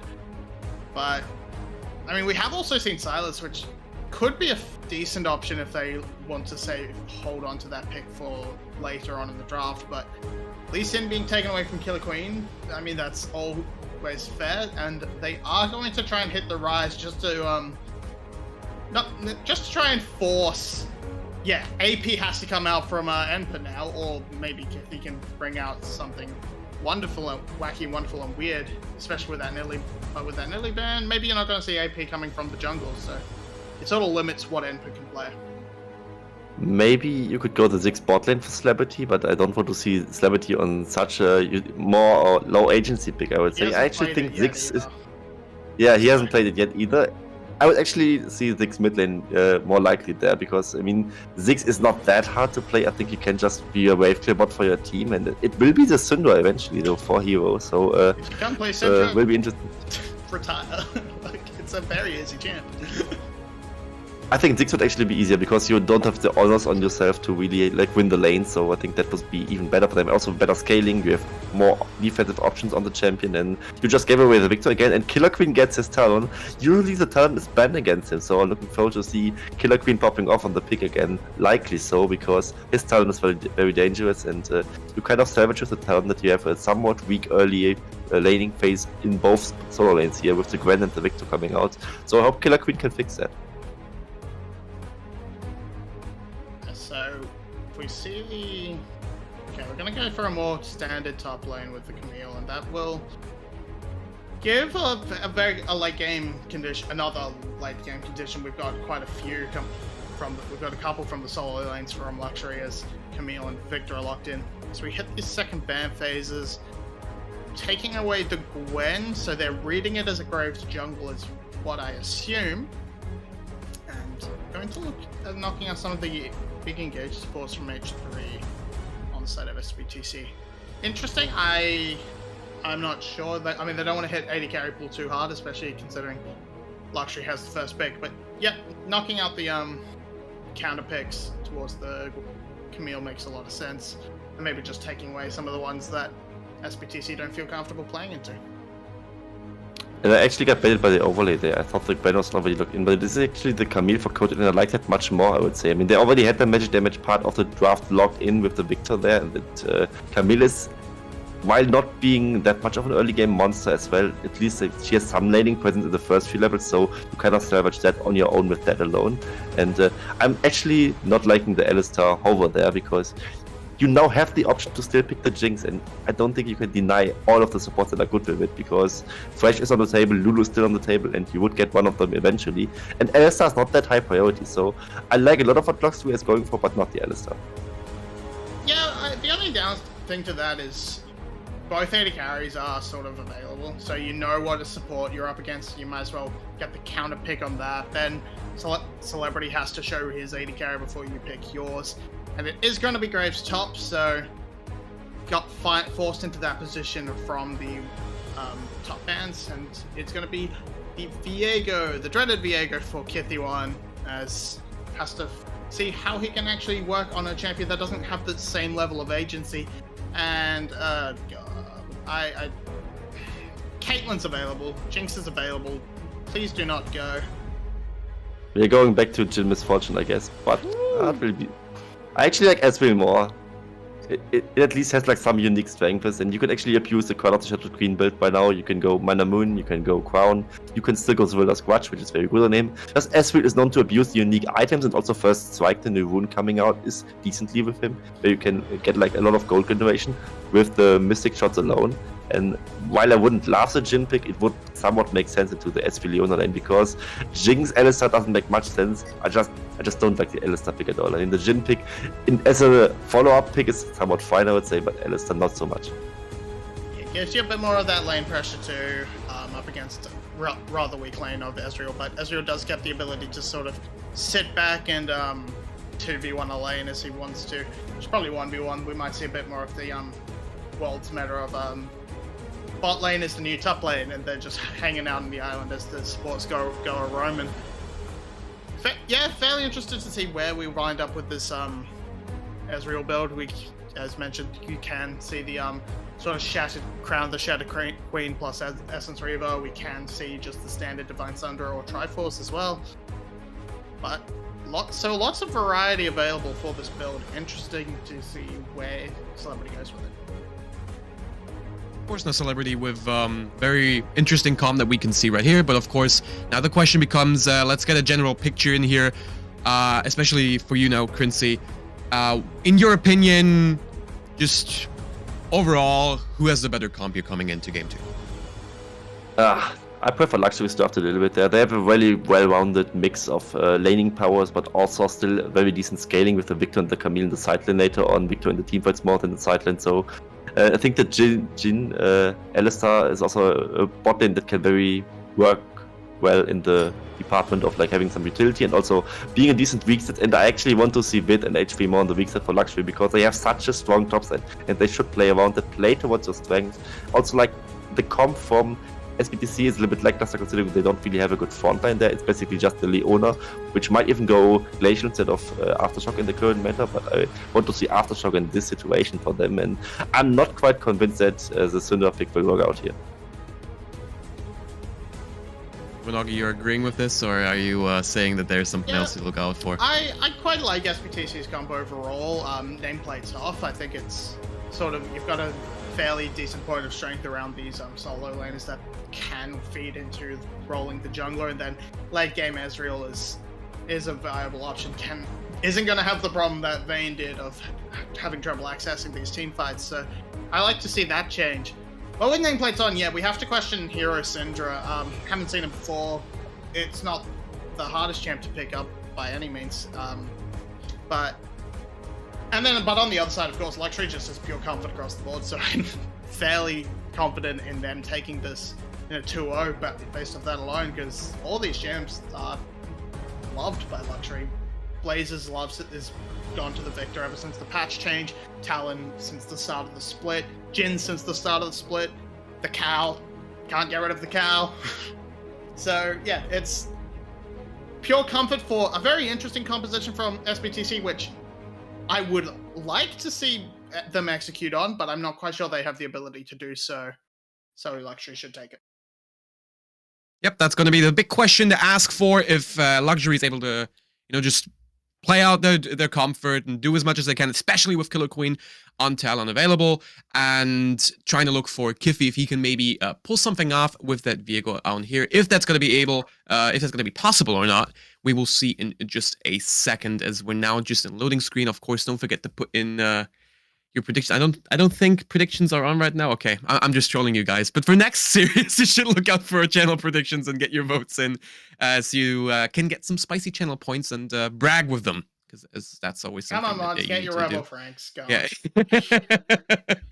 And yeah, so let's hope that that's going to be just a quick 2-0, of course, for 𝘀𝗀cie. And with that being said, let's jump it over to 𝘀𝗀cie and Rebel to bring us this exciting game 2 between SBTC and 𝘀𝗀cie Esports. Thank you very much for that, Rebel. It looks like we've got some good old 𝘁 back on the Rift. I actually want to touch, though, on 𝘀𝗀ces, because we had our little chat about Crown of the Shatter Queen versus Luden's Tempest. What do you think the angle here is for 𝘀𝗀ces? If I'm being 100% honest, I don't really care. The least thing that I'm concerned with right now is whether or not Victor's build is going to be right, and more so how SBTC ever plans to really get into this game. I think if you're looking at it from the standpoint of Victor, okay, you can challenge him with Graves ultimate, you can challenge him with a lot of Leona, you can challenge him with Ezreal and Syndra. This is probably like an easier game to build, not Crown, just because it's so easy to break over the course of this one. That's also to assume, of course, that the Crown isn't useful against Syndra, just bursting him out in the one-on-one in terms of the laning phase or the side lane, something like that. So I could see both areas of that regard, just making sure he doesn't get completely wrecked. But this is such a slow composition from SBTC. It's a lot more methodical to try to get into this game on the behalf of a team that is, trying out something that's a little bit different, especially when 𝘁𝗀's back on his very early split dominant jungler in the likes of the Talon. He was probably the best Talon jungler that we had in the entirety of the splits. 𝘀𝗀ces gets his comfort pick that he was picking even before it was insanely strong. 𝘁𝗀 goes in and actually finds a pretty nice ward, which is a pretty good position. But this feels like 𝘀𝗀's got a lot of comfort behind a number of their champions, to combine with the fact that it also feels like 𝘁𝗀 can kind of run things to begin with, given that 𝘁𝗀 has gone on to this 𝘂𝗀 pick. And the Ezreal is one pick that I guess kind of stood out to me, because we haven't actually seen a lot of Ezreal so far in the VCS winter split. I'm just actually going to double check how many games, because I reckon it's only about 2. I don't actually know that we've had an Ezra. Have we really? Was it Artemis? Eddie played one game. Oh. Eddie played one game. No, maybe we'll see Ultimate play some Ezreal later on this week. We'll have to wait and see if that is the case. But yes, only one Ezreal game so far, and well, Ezreal just headbutted away, which means that Vic can outtrade onto Fear in the level 1 exchange. See, I love that interaction between these two champions. I know Alistar is the most well-received among our deskers, but Alistar into Leona is really funny because of that right there. If Ear presses E, then he presses W, and that means that both ADCs are now completely distanced from their opposition, and there's basically no way to win on either side, which is a pretty fun thing. Hero, with a really nice invade here. 𝘁𝗀 pulls everything into the brush so that he can't see anything, but he kind of steps so far forward that 𝘀𝗀ces is able to get some damage into him. I think he took just enough for 1 Raptor, or 2 Raptors, something like that right there, so Hero was able to get that. More importantly, 𝘁𝗀's going to try to get into the face of this Talon on this 𝘂𝗀 immediately. Yeah, in the face of 𝘁𝗀. 𝘁𝗀 will smite on the red buff, will flash away, and 𝘁𝗀 will say, "Thank you very much for the leash, buddy. I'll go ahead and take this one off your hands." Interesting that 𝘁𝗀 has gone back to this. He walked across the ward as well, so if he really wanted to force the issue, he could just walk directly into that brush. He's not going to, because it looked like Syndra actually got pushed back out by 𝘀𝗀ces in the mid lane, and that might have cost a little bit, even though he had the support of 𝘁𝗀. So it's immediately strikes from 𝘁𝗀, which is, I think, necessary, because in the one-on-one situation before the level 6s hit, 𝘁𝗀, especially if he goes for an E so that he can find these crazy ganks, does have this moment where all of a sudden, like the auto attack spamming, the Q coming out from 𝘂𝗀 is enough to at least very much so challenge, if not straight up win against the Talon in a one-on-one situation when you have the jump on him. And so 𝘁𝗀 using that to his advantage, saying, all right, I will test him. I will walk into his jungle. I have the push in the mid lane. That's going to happen with Syndra ambiently over the course of this early game. And that means that he's going to have control in terms of the jungle one-on-one against the likes of the Talon. 𝘁𝗀 picking up the bot side 𝘁𝗏𝗀, trying to see if there are any juicy camps for 𝘁𝗀 to take away from 𝘁𝗀's hands, try to get some revenge. But 𝘁𝗀 and H3 are going to look for the gank onto Hero, but Hero's just able to path away, scatter the weak onto 𝘀𝗀ces. 𝘁𝗀 a bit of a chase and should be able to force Hero out of the lane temporarily. Yeah, he's going to get quite a bit back for 𝘀𝗀ces here, as again, the ambient pushing power that Hero has over top of the Victor to begin the game on this Syndra pick it's enough to make a massive difference, and he didn't anticipate the cow as well, so that's a problem for Hero. And Hero actually flashing. I don't think H3 used the headbutt. I think he just flash pulverized and not able to get the trample stacks down. Either way, that's Syndra without flash now. It is, and that's helpful because again, that allows Blazes quite a bit more kind of assistance within the laning phase to be able to work with when it comes to the lane state. But it's not all too kind of antagonizing. What is antagonizing is the three of them or the two of them continuing to chase Hero into the jungle and trying to pilfer off camps. As here comes 𝘀cie to punish this. 𝘁𝗰𝗋 over the wall. 𝘁𝗋 will not be able to get into range, so 𝘁𝗰𝗋 able to steal away some wolves. Meanwhile, 𝘁 is just 1v2ing in the lane. All shot into Celebrity would have taken him easily within kill range, but instead 𝘁's just going to focus on farming up the wave. It's a really difficult situation to be in because Celebrity and Fear, or at least a second ago Fear was relatively low, but now Celebrity is not so low. But importantly, it's 𝘁 like with his proper crits, with Flash and with Cleanse, you can't make a full engagement into him out of fear that you just get burst out, or he just like flashes past Fear and immediately goes onto Celebrity and one taps him with a small combo or something like that, and then all of a sudden you're in dire straits. But now they've got the reinforcement from 𝘀cie. I was hoping maybe they would look for a dive because 𝘁 had a position pretty far back, but they anticipate that 𝘁𝗁 and H3 are going to be able to make their way back to the bottom side of the map. So that's 𝘀cie, who just, again, is more so playing very respectfully of 𝘁𝗁 over the course of this game, making sure to try to track this Talon to the best of his abilities, and slowing down as much pacing as he possibly can.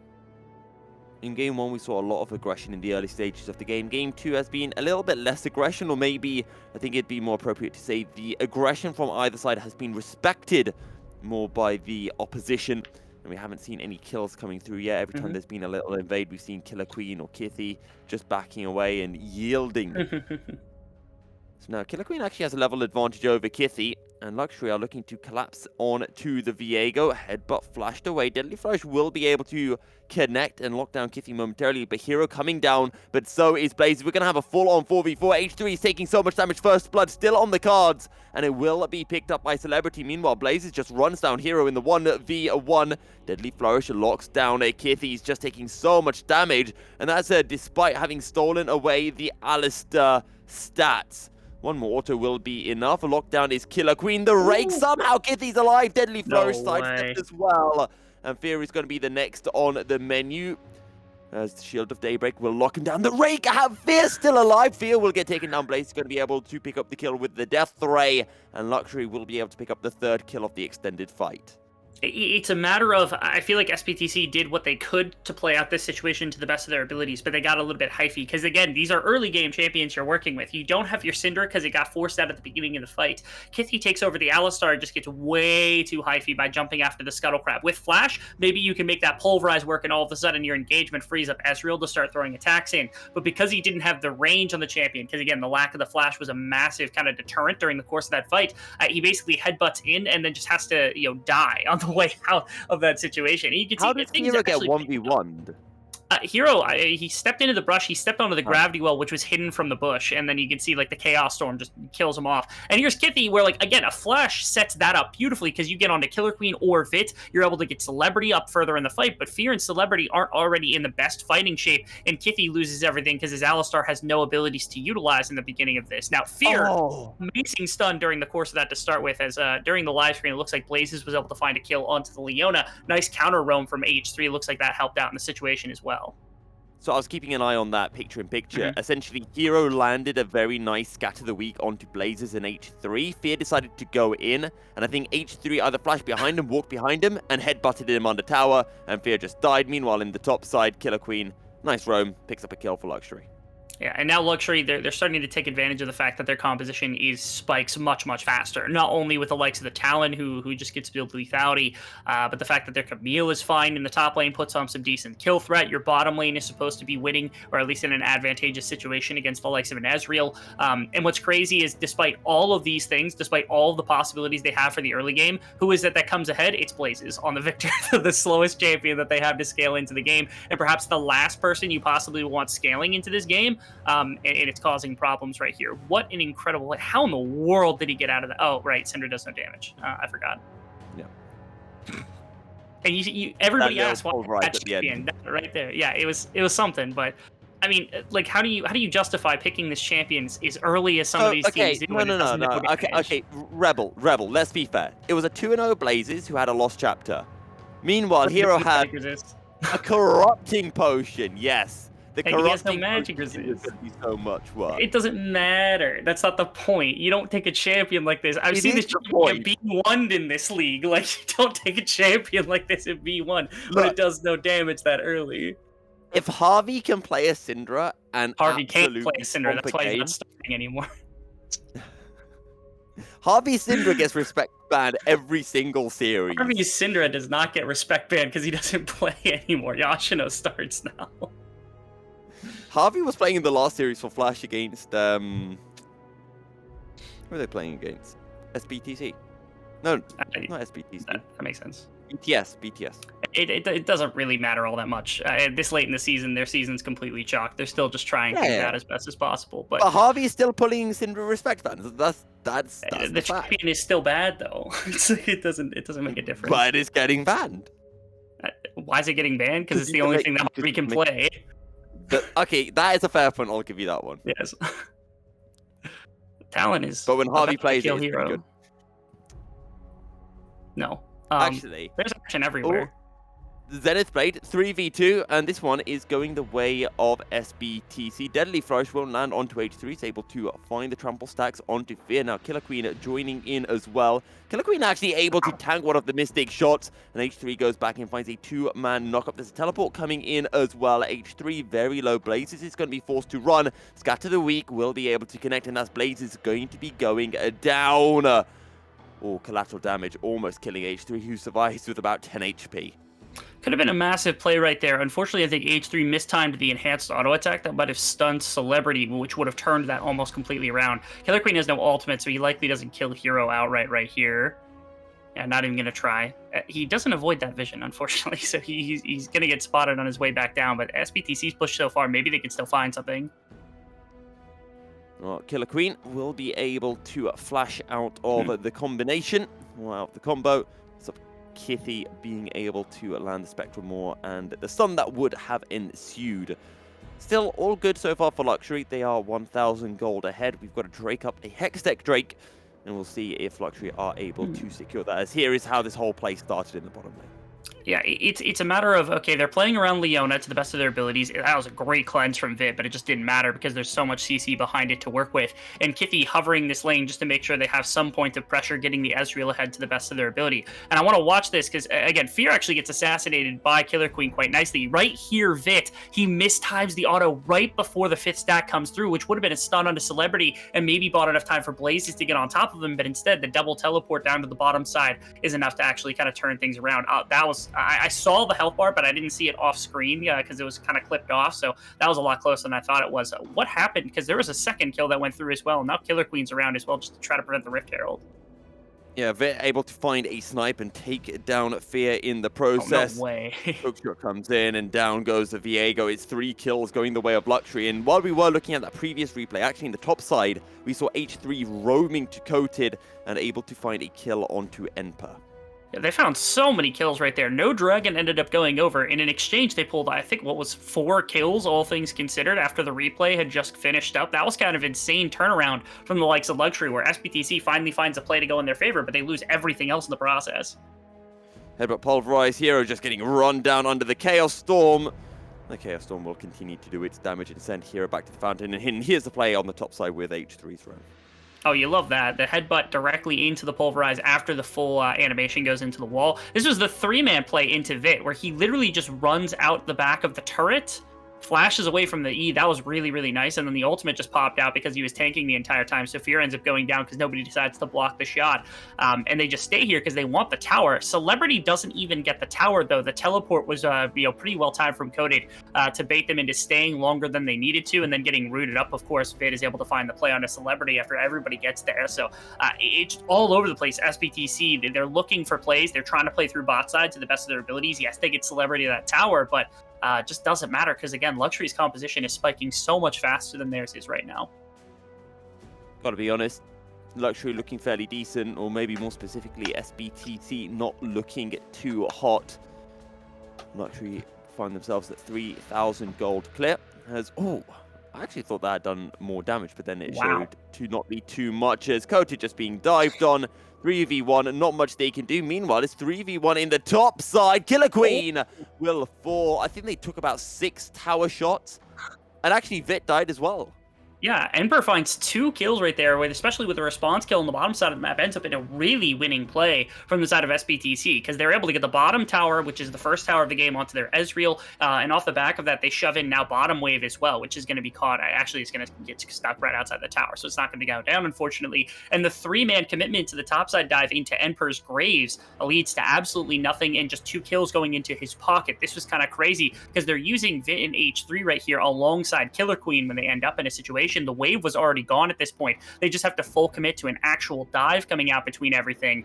And H3, I think, snuck out the backside of the tower right before the aggro was able to actually target him for another shot. He could have stood there for 1 more second, taken the next tower shot, probably ended up saving Vit's life at minimum, if not ending up maybe even saving 𝘁𝗁Queen's life. That probably is a little bit harder to do.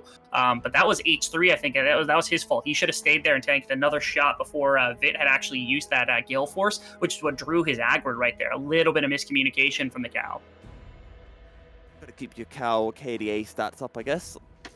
But at the end of the day, is one misplay from a 𝘀cie, and it's not going to affect them too much, although it might be the cause of 𝘀𝗶TC being able to pick up the second Rift Herald of the game. There is a very low mid-outer tower that this Rift Herald could be used against to try to open up the map for 𝘀𝗶TC. Maybe, but you've now given up so much ridiculous bot side pressure. You can see, look at this ward line around the dragon that can pop up in just 2 minutes, and 𝘁𝗀 is just able to free fire into this tower. There's nothing stopping that, and now they could even walk into mid lane if they really, really wanted to. If 𝘀𝗀𝗃 decides to step up, they could stop that. The Rift Herald at minimum is going to get back the mid tower in exchange, as sideways are still being collected across the board, but they can collapse on this. This is the problem.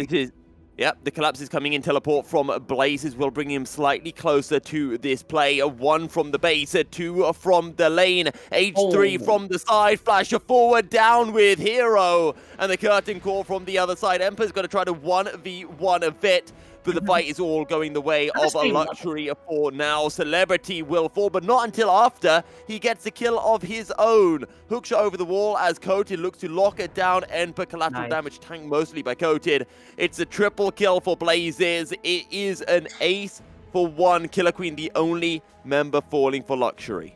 And that's the decision-making, I think, coming through from 𝘀𝗀𝗃. In the previous game, I thought 𝘀𝗏𝗏TC actually had some pretty nice calls pretty much across the board. But here, 𝘀𝗀𝗃 are the ones that are making every proper call when it comes to rotation, when it comes to teleports, things like that. Right there, calling the bluff of the Rift Herald, they say, okay, if you're going to stomp into our base when you are not strong enough to be able to fight us, we're just going to stand and we're going to be able to take a fight pretty much no matter what. Blaze is able to get into a very nice choke point alongside H3, who just blocks the door and prevents anyone from leaving quickly. Vit with a nice ultimate also kind of prevents them because he's going to be able to hit them with ultimates on the way out. Yes, 𝘁𝗁Queen gets traded on by a celebrity, but you'll take a 5-for-1 all after the entire day, especially when 3 kills are still going into your Victor, who is your late game scaling insurance. This feels fantastic for 𝘀𝗀𝗃 yet again in this game, finding advantage after advantage off the back of right there. What was really bad calling from 𝘀𝗶𝗏TC is they find another kill off the back of the setup for the dragon 10 seconds away. They're just going to be able to snag that one up as well. 18 kills at 2-7, a 5,000 gold lead for 𝘀𝗀𝗃, pushing in the bottom lane, pushing in the mid lane, and maybe looking to dive in the mid lane as well, as 𝘁𝗏𝗃 is going to carefully stop this wave from crushing under the tower and remove that chance of a dive. And 𝘁𝗀𝗃 just pushes in the top lane, picks up the final outer tower of the game in favor of 𝘀𝗀𝗃. And this is, I mean, this is just dire situation right now. It is only 5. I'll probably get encroaching upon the territory of 6,000 gold right now for the likes of 𝘀𝗏𝗏TC. But you're down 2 dragons with no way of really fighting back, especially with a cloud break. The amount of gravity storms and things that can come about from the likes of Blazes is just terrifying. Fear and 𝘁𝗀𝗏 getting run down. This Leona is very dead, which means mid tower is certainly going to break any second now. Really good trading back, but Hero's burnt the entire kit, and it's just not done enough damage here. Vit's out of 5. Blazes will be able to pick up the kill onto Hero. It is 2-0 so far. If you're going to be able to get the stun onto Vit, who instantly cleanses 𝘁𝗃𝗃, locking down 𝘀𝗃𝗃 and saying you are not getting near our ADC. And all 5 members of 𝘀𝗀𝗃 collapse onto the 𝘀𝗏𝗏TC top laner to pick up the kill. 3-0. And 𝘀𝗀𝗃 continue their march in the mid lane. Now there's a curtain call. They're looking for 𝘁𝗀𝗏𝗃, who will be got the last shot. not able to arcane shift out of the call and will get taken down. Blazes picks that one up, and it makes it 4-0 overall.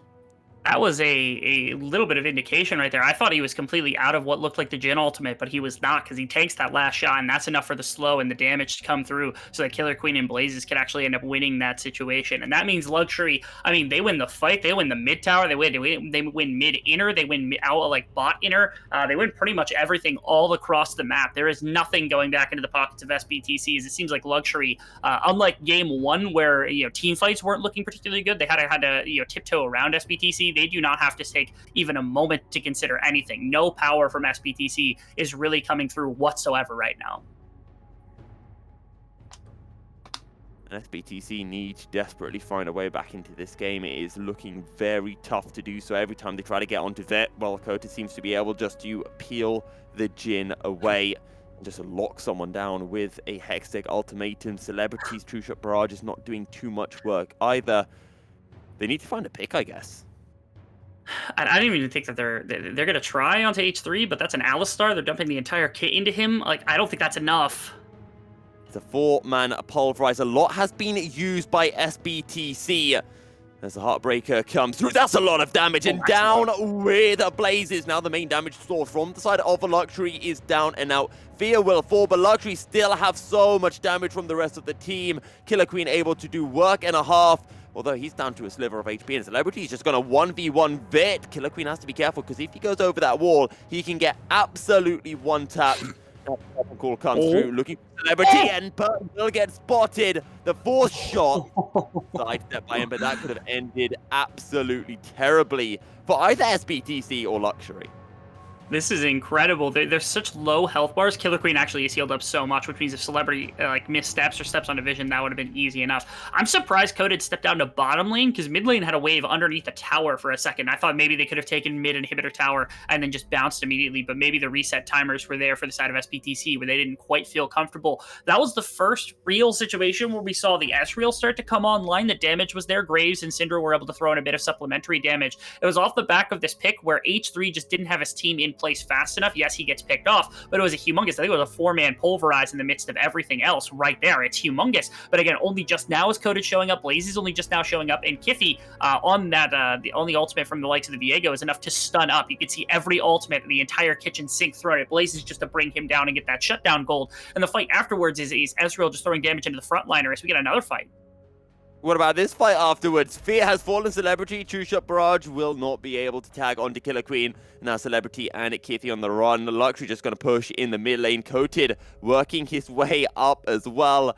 SBTC should be able to retreat. They should be able to catch that wave in the top lane, but they won't be able to really catch this wave in the mid lane. 𝘁𝗀 is there, and 𝘀𝑠ure say, let's rumble in the top lane. They look for Celebrity. Hextech ultimatum to lock him down. Heartbreaker over the wall will take 𝘁𝗀 out to safety. 𝘁𝗀 trying to do some work onto Blazes and 𝘁𝗀, but unable to find anything more than chipping away at some health bars of 𝘁𝗀 with a damage courtesy of the Gale Force.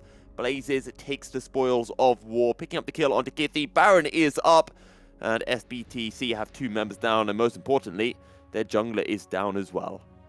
This is almost certainly a win coming through from 𝘀𝑠ure, just because they've got everything going into their back pocket. Something I want to mention, though, I think we went the first 6 to 7 minutes of this game without a kill, which means we've gone 15, 16 minutes, and there have been 38 kills. Now, 39 kills, maybe 40, maybe? Okay, no, thankfully the sun comes out from Hero. We're not done yet. Maybe we're on 40. Maybe yeah, it's there's 40, 41 probably as well. 41, yep. Okay, that's insane for the amount of time. Because again, the first 6 minutes were basically killless. Like it wasn't until our first real fight around the bottom river that we had anything. So the density of kills in the last 15 minutes has kind of been insane, all things considered. I wonder if we're actually challenging. There's no way we're challenging for most kills in the split, but if kill density were something that would track, maybe this would actually have some sort of foot in the race. Kill density, yeah. But, I mean, how would you even judge kill density? Because you could say, oh, here's a 30-second period where a double ace happened. Sure, I mean, if you just set some arbitrary value, like every 15-minute kill density or something like that, you can easily do it. Well, I think we might be going up to 42 momentarily. This is a 3v3, but considering how far ahead 𝘀𝑠ure are, it's more like a 3v2. And 𝘀𝑠ure easily pick up the kill. They've picked up the inhibitor. And they're not even going to fully retreat. Blazes is just saying here, I dare any one of you to approach me, and I will laser you to death. It's a matter of, I think, coming into playoffs now, 𝘀WWE has to be a team that is respected on a couple of different fronts, and one of those has to be 𝘀𝘀ce's Victor. This champion is absurd, even on the current patch, after the nerfs to the item that he is taking in the Crown of the Shattered Queen. This champion was already in his wheelhouse. He was playing it when it was bad, and he was having good performances, even though it wasn't finding much success. But the champion itself, being ridiculous as it is right now, kind of gives 𝘀𝘀ce this amazing edge. I don't think there's another Victor in the league that quite matches what he can do. That's not to say he's the best mage player, but he is the best Victor player, probably among all things, which I think warrants respect given the current state. Hero, thankfully, able to kind of capitalize on all the damage done by 𝘁𝗄𝗆, pulls 1,000 gold shutdown as a fight ensues in the top jungle. 𝘁𝗃3 just buying time from 3 members, headbutt Celebrity towards the rest of his team. Somehow none of the curtain call bullets find their mark, but it doesn't matter. Sure, Celebrity is still alive, but everyone else is dying. 𝘁𝗏 over the wall. 𝘁𝗏𝗺ce is to pick up the final kill. Meanwhile, 𝘁𝗃 going to stop the back from Celebrity. Celebrity will go over the wall, but there's going to be a hook shot available. Mind games. Celebrity was trying to play it clever to blast cone to answer 𝘁𝗃's hook shot, but in the end, 𝘁𝗃 just too fast with the fingers. And Celebrity will go down. 𝘁𝗃 the only member standing, but 𝘁𝗃 will not be enough to stand in the way of 𝘀Xury picking up a 2-0. 𝘀BTC put up a valiant showing in Game 1, but in Game 2, 𝘀Xury showed why they are one of the 3 best teams in the VCS, and why 𝘀BTC are one of the 3 worst teams in the VCS. 𝘀Xury take the 2-0 and cement their spot even further in for playoffs. And I want to talk about the fact that now 𝘀Xury, with that win, also can now drop to 4th place, because there was an eventuality that could have occurred in which BTS ended up passing them because they have the 7 wins and could have gotten up to 8 wins if this was an 0-2. I don't know how game score and how series to series interaction works when it comes to placements in terms of playoffs, but that's now gone because there's no way for BTS to actually arrive at the same 9-game win that came about from 𝘀Xury. So now 𝘀Xury, they're challenging for 2nd place, but there's no way they drop to 3rd place. So now that's where you're at in the long-term scheme of things here, where Cerberus is going to get to pick their opponent. I wouldn't pick 𝘀Xury personally. I think there's even an argument to be made that Cerberus would rather play GAM than 𝘀Xury, but that's for another time. That's for another day. Because right now, 𝘀Xury is looking really, really good. They're looking like a powerhouse. 𝘀BTC, I can appreciate what they tried on the day. They're trying out some new players, giving some time to some youngsters, trying to see what they can work for spring splits. Didn't quite work out for them, but if they can recapture that Game 1 magic a little bit in our final week, in their final series of the game, I think that's at least a well-accomplished task for this squad. Well, for myself and Rebel, that is all. We're going to be throwing it back to our analyst test to break down the game, and we'll catch you in a short bit when we return for Game, our 2nd series of casting. But for now, you've got the wonderful analyst desk.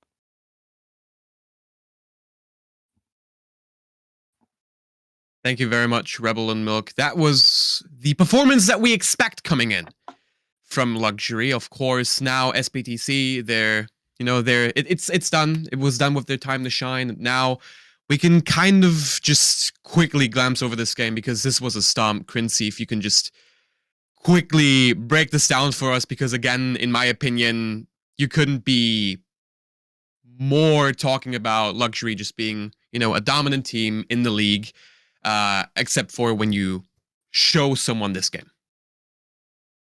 Definitely, and I think, Stomp is basically what kind of sums up the game. I mean, I liked the little bit of early aggression that was coming out from the side of 𝘀BTC. I mean, especially 𝘁𝗃, who is a rookie, like going for that invade early onto the right path there to just deny Killer Queen there and abusing the early strength of the 𝘁𝗏 having priority, and the Vigo being more of a champion in the tournaments without the Ignite having picked up by side of Killer Queen. This is what I like, but that was mostly it on the side of 𝘀BTC. I mean, there was also this one play where 𝘁𝗃 was clearing the wave before getting dove and actually getting 2 return kills on that dive where he got 3-manned, and on the other side there was also a winning play for the side of 𝘀BTC.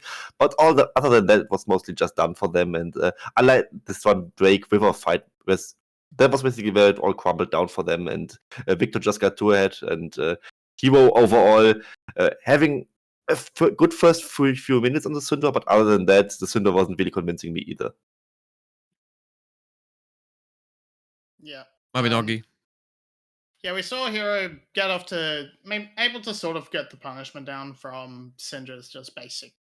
Because that's what Syndra does, but sort of every play that was made by by the side of 𝘀BTC did fall apart. We saw that felt a good skirmish in the bot side, but early on that then went into an absolute int by 𝘀cie because he got high feed, picked up the Alistar, and just ran at them, but couldn't actually do it. So ended up being a 2-for-1 trade overall as the recollapse comes in.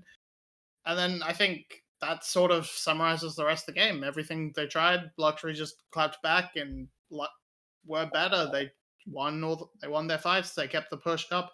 They lost that one in the mid to late game where H3 gets caught out, but it didn't actually matter. It wound up being even in the end anyway. I mean, it really was. And 𝘀cie, they're pretty much out. They still have one showing left on the next day where they get to play against Team Flame. And that's going to be another game where we can just kind of to be honest, just giggle at and be like, okay, it has no matter on the standings. It won't impact anything. So now 𝘀cie Esports, they're now standing off really strong. They now had kind of a little bit of a statement game. So we hope that after this break that we're going to see an exciting other match coming out between 𝘀𝗀 and Team Secret. Of course, it's going to be in about an hour. And when we will back, we will have the opportunity to watch another series that, even though it will not have a lot of impact on the standings, it will definitely still be another joy to watch. And until then, we will see you there. So don't go anywhere and be back in an hour when we will take a look at that one. See you then.